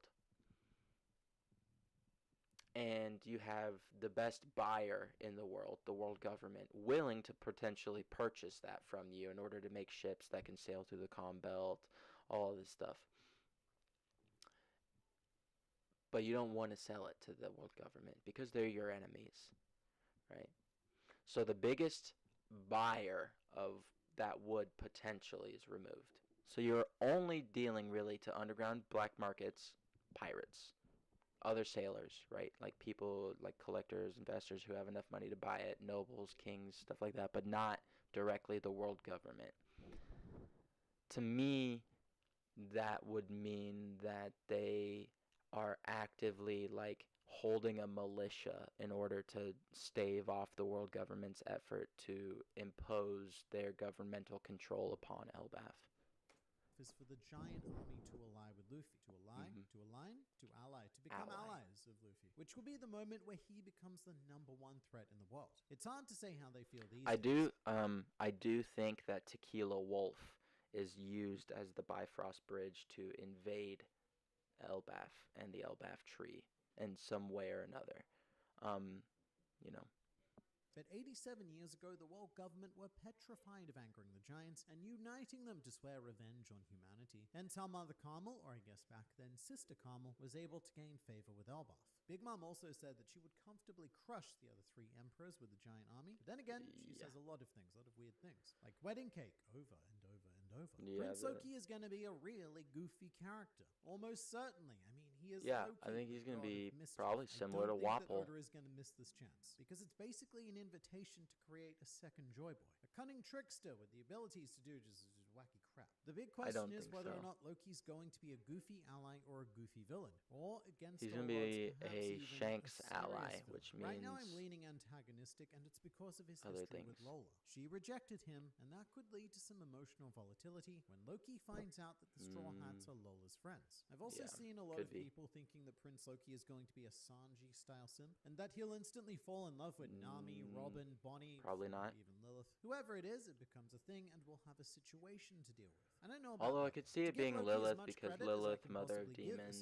After and then you Lola have like rejected him, Big Mom the whole tried mother to offer thing her with twin sister spawning a instead, family but that Loki wants to be refused. giants. So it must be something deeper, otherwise he'd just move on, which could also be very bad, because it means that Loki could have spent these past years festering in that depressive state. True, and that might true, be where true. We get he could have spent classic a long Kingdom time Arc problem to festering. solve, because You know, we've he's done a giant. lot of They have those in very One long Piece already. lifespans. Alabasta, Fishman Island, Dressrosa, Wano, all Kingdom Arcs. And because we've done so many, specifically large Kingdom Arcs, we have a general idea of the formula that Oda is going to use, which is that at the heart of everything, there's going to be an internal problem within the kingdom that threatens to tear it apart. For Alabasta and Fishman Island, Maybe they were not, good man. monarchies with sinisterly conjured civil wars, whereas for Wano and Dressrosa, they were kingdoms already under evil external rule. Elbaf probably isn't under external influence like Wano or Dressrosa, so I'm leaning more towards the internal conflict. For example, I don't. Loki is What Prince if? of Okay. Elbaf, so What I if would we're just all like very wrong and Loki is just a really good guy and everything we know about him is like fucking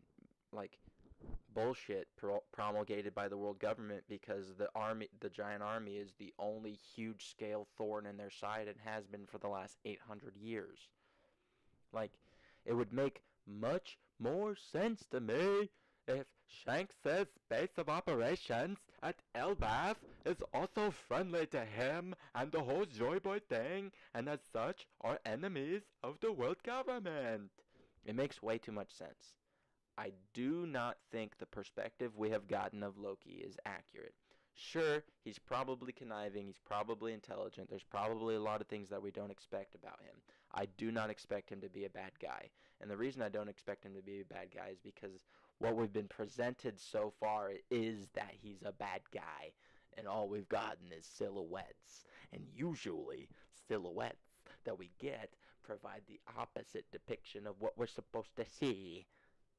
Assume that their current king is, say, Odin, and maybe Loki's Lola obsession has spiraled out of control, and he now has a separate faction with very different ideas of how Elbaf should be ruled. Maybe Odin was just never a good king to begin with, and we're on Loki's side. Or there's an uprising from the general population, like the new Fisherman Pirates. But I should say there is one exception to Kingdom Arc. So that was a Kingdom Arc with no internal problems. Everyone loved their current rulers, who is now Carrot. They just had to deal with a quick external and ironically elephant-based threat. So Elbaf could maybe go down that path as well. There's also the idea that everything is probably all good on Elbaf because Shanks was there. So surely if there were bad things, then he as a generally good dude guy would have warrior, but is a complete scaredy cat. Like Usopp. Yeah. No, like exactly. Like why do we expect him to be this like huge menacing evil villain that could potentially be like dividing his whole country for what, right? I fully believe that he's probably like a conniving trickster who is like out to do something to benefit either himself or maybe even the giants in the future that we don't understand or know about, right? But everything that we've seen, when we get information that is conveyed like that through silhouettes and perspective, it is usually flawed in a grandstanding way and points us in the wrong directions. Village for a whole year on Dawn Island, and he did sweet FA there. He let their monarchy run loose with their general dickery, and we all saw how that turned out. It turned out as stelly, and Elbaf could be similar. Shanks secludes himself to a small village rather than the general kingdom. But here's the reason why I don't see Loki being a major serious antagonist. It's because you would need to make him a step up from Kaido. Oda is in a bit of a tough spot. No, you don't. Again, he could just be an ideological antagonist in the way that Wapol was, man. Like, you don't have to have someone providing such a punch-fighty meat-flesh wall for Luffy to run into problems with them. Maybe Lola didn't want to marry him because of his image. She didn't want to be mean with a mean, controlling man like how her mother is. I don't know. Yeah, it could be. It could be that he's like a super nice dude, and then like what her beliefs of it were is like really what damaged like their relations. Is like her with her image is like, no, fuck you, you're a monster, this and that and the other. And is like, I wouldn't want to marry someone like you. And he's like, ow, you know, that type of thing. Like it could go any way, right? What we don't see is a dead Lola, right? Like, what we don't see is a Lola that got kidnapped and like forced into a marriage. What we don't see is this continued like grudge of going out of their way and attacking and bugging the Big Mom pirates, which you would think they would do if it was that big of a hurt, if it was that big of a slight, right? Right now, because it just isn't that interesting to have Luffy fight classic antagonists anymore. That's probably why we skipped York and went straight to Kizaru. Although it might offer Oda a chance to keep his hardcore disagree. In case you didn't know, Oda has a special guide for designing Luffy's major antagonists. Doflamingo, for example, is almost exactly 2 Luffy's tall. Katakuri is 3 Luffy's tall, and Kaido was 4 Luffy's tall. So if we're staying on trend, Loki could be 5, maybe even 6 Luffy's tall. And they just double it every time. Too straightforward here, because it could go in an entirely entirely different direction. What we could see on Elbaf is a full-on comedy fight. The sun god Nika versus the god of mischief. Because something we often forget to take into account when analyzing it could be One the god Piece of is joy Oda's versus the goal god as of a mischief. storyteller, which isn't It would just be pretty to please funny. the readers, but to have I the would most maybe fun enjoy possible that. whilst drawing it. In an interview with the Detective Conan mangaka, Oda even outright stated that he doesn't want One Piece to become a quote serious manga. It will be a surprisingly short arc. I expect most arcs from this point forward to be relatively shorter till we get to the climax of the series. So either it's going to be a really short arc, or this is the island where the vast It's the longest lasting arc yet. It's going to be the conclusion arc. It is called Warland.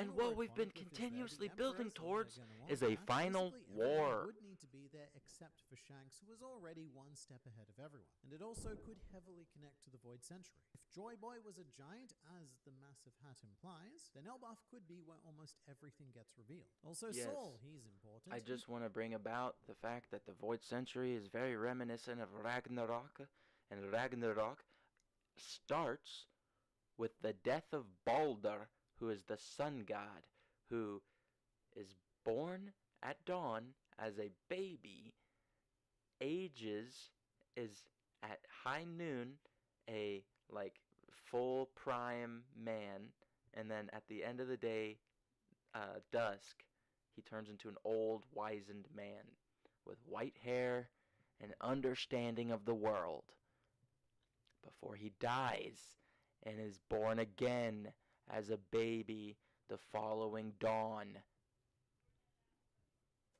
He took all of O'Hara's books to Elbaf, so there are many, many secrets to learn along with Vegapunk's own research. And speaking of, the Robin Saul reunion is probably my most anticipated moment, because this would be the first time that a Straw Hat has had the chance to reunite with their mentor. 2 decades later, after Robin has done exactly what Saul said would happen and found friends. Not many Straw Hats have that opportunity, primarily because most mentors are dead. The others would be Luffy meeting Shanks, and I guess Brook meeting Laboon. Laboon isn't really a mentor, but it's a goal, realistically, though, if it's not a big series climax, like this is the final step before Luffy becomes the Pirate King, then it probably has to be a short arc. Maybe a year at most, which these days is about 30 chapters. Although I disagree, putting it into numbers like that really doesn't seem like enough to cover everything that we'd want to. Considering that... Why does nobody consider that the land of the giants is a giant arena to fight in? What better way to show how powerful the top tiers are than watching them destroy giant mountains? Not like normal mountains. I mean mountains that are giants to giants. You know what I mean? What better way to show how the scale of the world can be manipulated and impacted by these people than showing them as normal, sized humans or people impacting a giant world, having their war in the lands of the giants. By the way, Ragnarok ends/begins with the opening of the lands of the giants and the flooding of Midgard with all of the forces of hell. You bring the undead and the giants back to life, Ragnarok starts. Also, Ragnarok is referenced in the series. Guess by who? Kaido.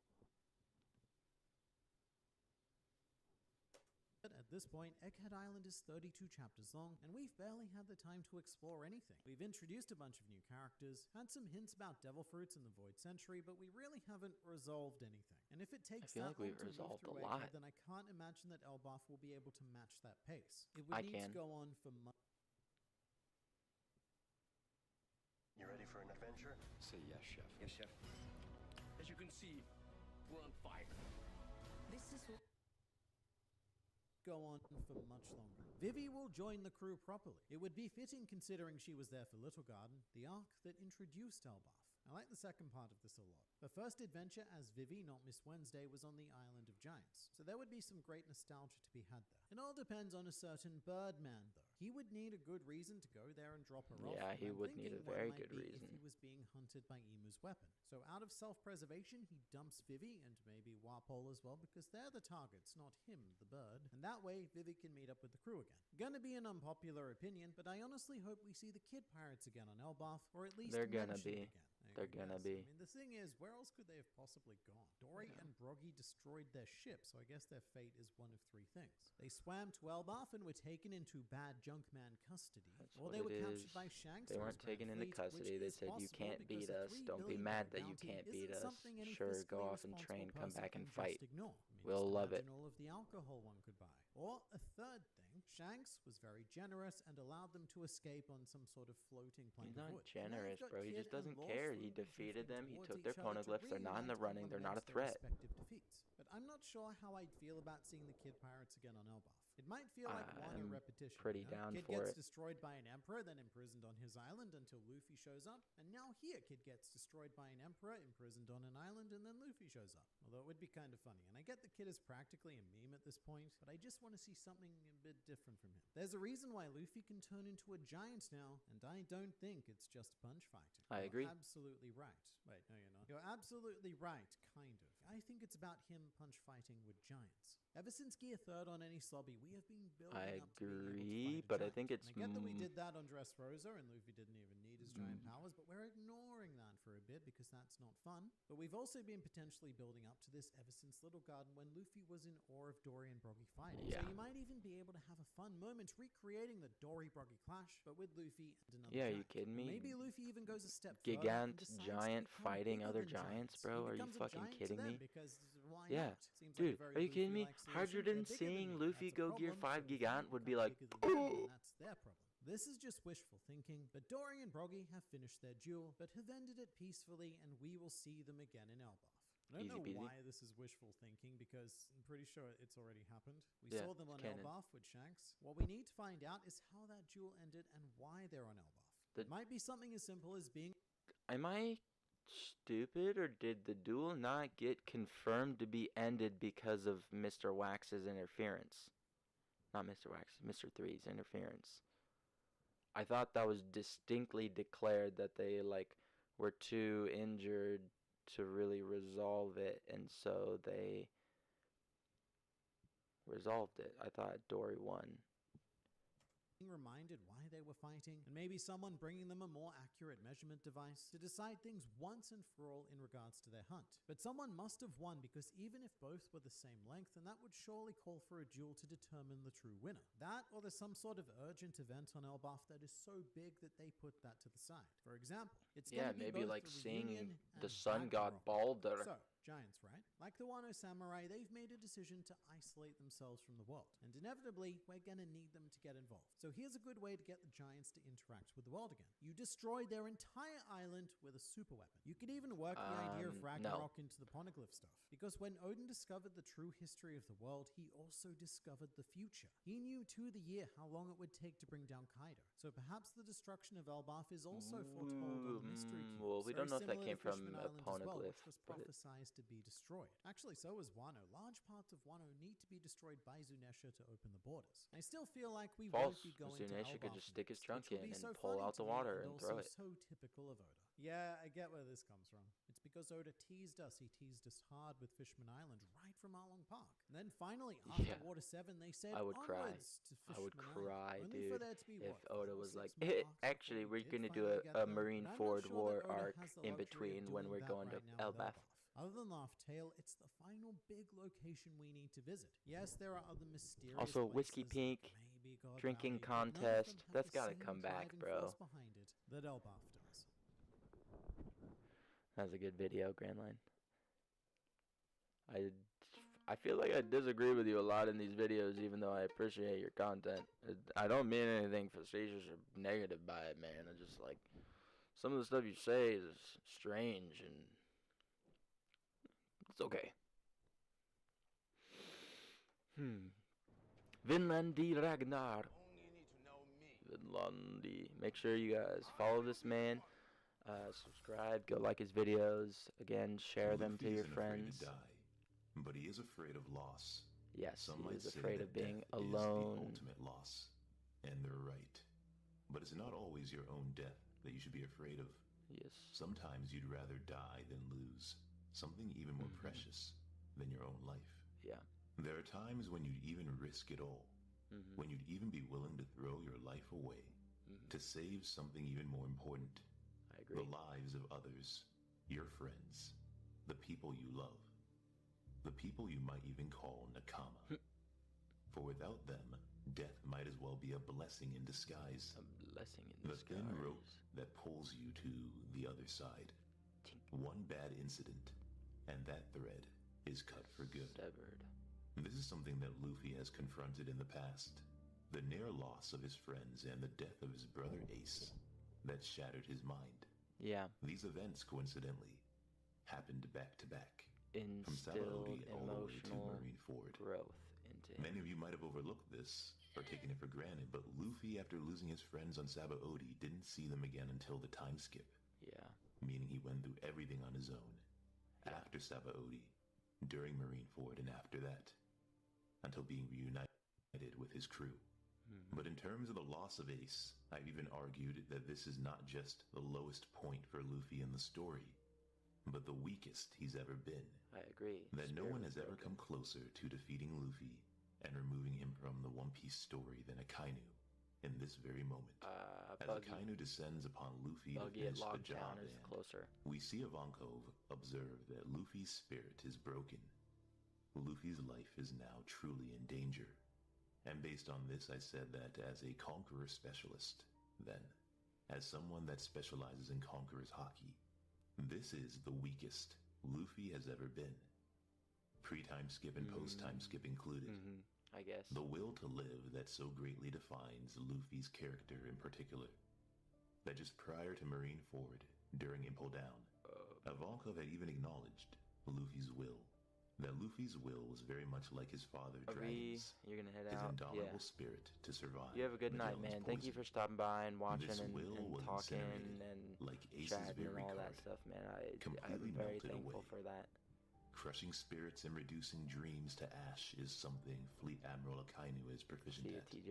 Oda even said in an interview that when creating a character, one needs to be careful not to make them too strong. For example, if Akainu was the main character, I agree. the series wouldn't last a year. And many have took this to imply Akainu is overwhelmingly strong. There's even been rumors circulating, and I couldn't really confirm the source or if the translations are right, but Akainu might have the strongest or one of the strongest offensive powers in the series. Yeah, that's An the admiral, commonly the devil quoted thing. fruit, that is designed to destroy absolutely, just like absolute justice. No mercy. There's no coming back when you get hit. The thing is, You're going to lose an arm, a leg, there's or a even huge half of your face. dichotomy between that. The problem is with magma is it's literally creation and destruction. And what I mean by that is, like, where does Nyland come from? Right? How does Nyland form? It's an underwater volcano, right? An island is the birthplace of life in the ocean, right? The first rocks that protrude get weathered down into sand, and then dirt, clay, silt, and you start building this land as magma is pouring out. And sure, yeah, it's incredibly destructive, but what it leaves behind, things build out of. You'll probably lose your life. Akainu's Delphoid ability is perfect for the very notion of absolute justice then. Cleansing evil, perceived evil entirely. Akainu's Delphoid ability is deadly, but the same can be said for some of the other admirals, right? I agree. Each of them has a power that can easily kill you if you're not careful. Yeah. So it's no surprise that Luffy reacted the way he did in Chapter 1090. Agreed. If we're assuming Luffy was reacting to Kizaru, and we'll get back to this. But I want to juxtapose the look on Luffy's face after Ace died with his emotional reaction during Sabaody after Kizaru nearly killed Zoro, and thereafter, after Kuma sent his friends away, made the other Straw Hats seemingly disappear, such that Luffy wondered if he would ever see them again, akin to death. Luffy's own potential death, as he was about to be executed by Buggy, was accompanied by a big smile on his face. Yeah, but that's the D smile. That's the acceptance of death. That's very different, right? The other thing, right, you're bringing it up that is his weakest, right? He's like spiritually broken. He doesn't even have the ability to accept the fact that he could die. But this is like actual surrender. He's not the weakest he's ever been here, but he is the most defeated he's ever been here. This is the most beaten he has been because he accepted that he was going to die. Goldie Roger. And I would imagine Roger would have the same reaction to nearly losing his friends, as he was said to become a demon in that moment. And in Luffy's case, we see that instead of smiling, the potential death of those he cares for removes any trace of a smile from his face, and any trace of laughter from his voice. God, the scene but Kuma making the Straw Hats disappear akin to death. The fear of not knowing what has happened or could happen to the people you care about. Yeah. Just like Ace dying in his brother's arms. Tough, the saddest moment in anime history, in my opinion. Imagine being around 17 years old and experiencing this. The impact it would have on you in the moment. And the long-lasting impact it would have into the future. Forever. It's pretty much PTSD that the admirals have given Luffy. It's not pretty much. It is. It is literally PTSD. War, as Luffy has been in many wars on many islands and seen his Nakama nearly die or actually die because of his own failings many times. His own weakness.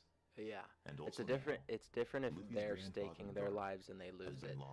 But for them to have fallen prey and died due to your mistakes or your weaknesses is a different thing. Strong. This world and its darkness that Robin spoke of nearly took Robin.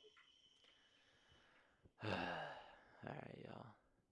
I don't think I have the energy to be able to finish up the last two videos. Thank you for sticking it out with me and talking all about One Piece and all these different theories, checking out the Redacted channel, looking into JJK, getting hyped for that, you know, talking about Wapol, talking about Elbaf. I appreciate anybody and everybody that came through. Thank you very much. I hope you guys enjoyed the stream. I will probably get around to doing... I'm honestly probably going to watch the rest of this video off stream, and then I'll probably watch the Lineage Factor video another time. Yeah, love you guys. Thank you for letting me react to your guys' content. Big ups to all of you. I appreciate everybody in this community and all of the sharing that we're able to do with each other. Yeah, you guys, I hope you have a wonderful day.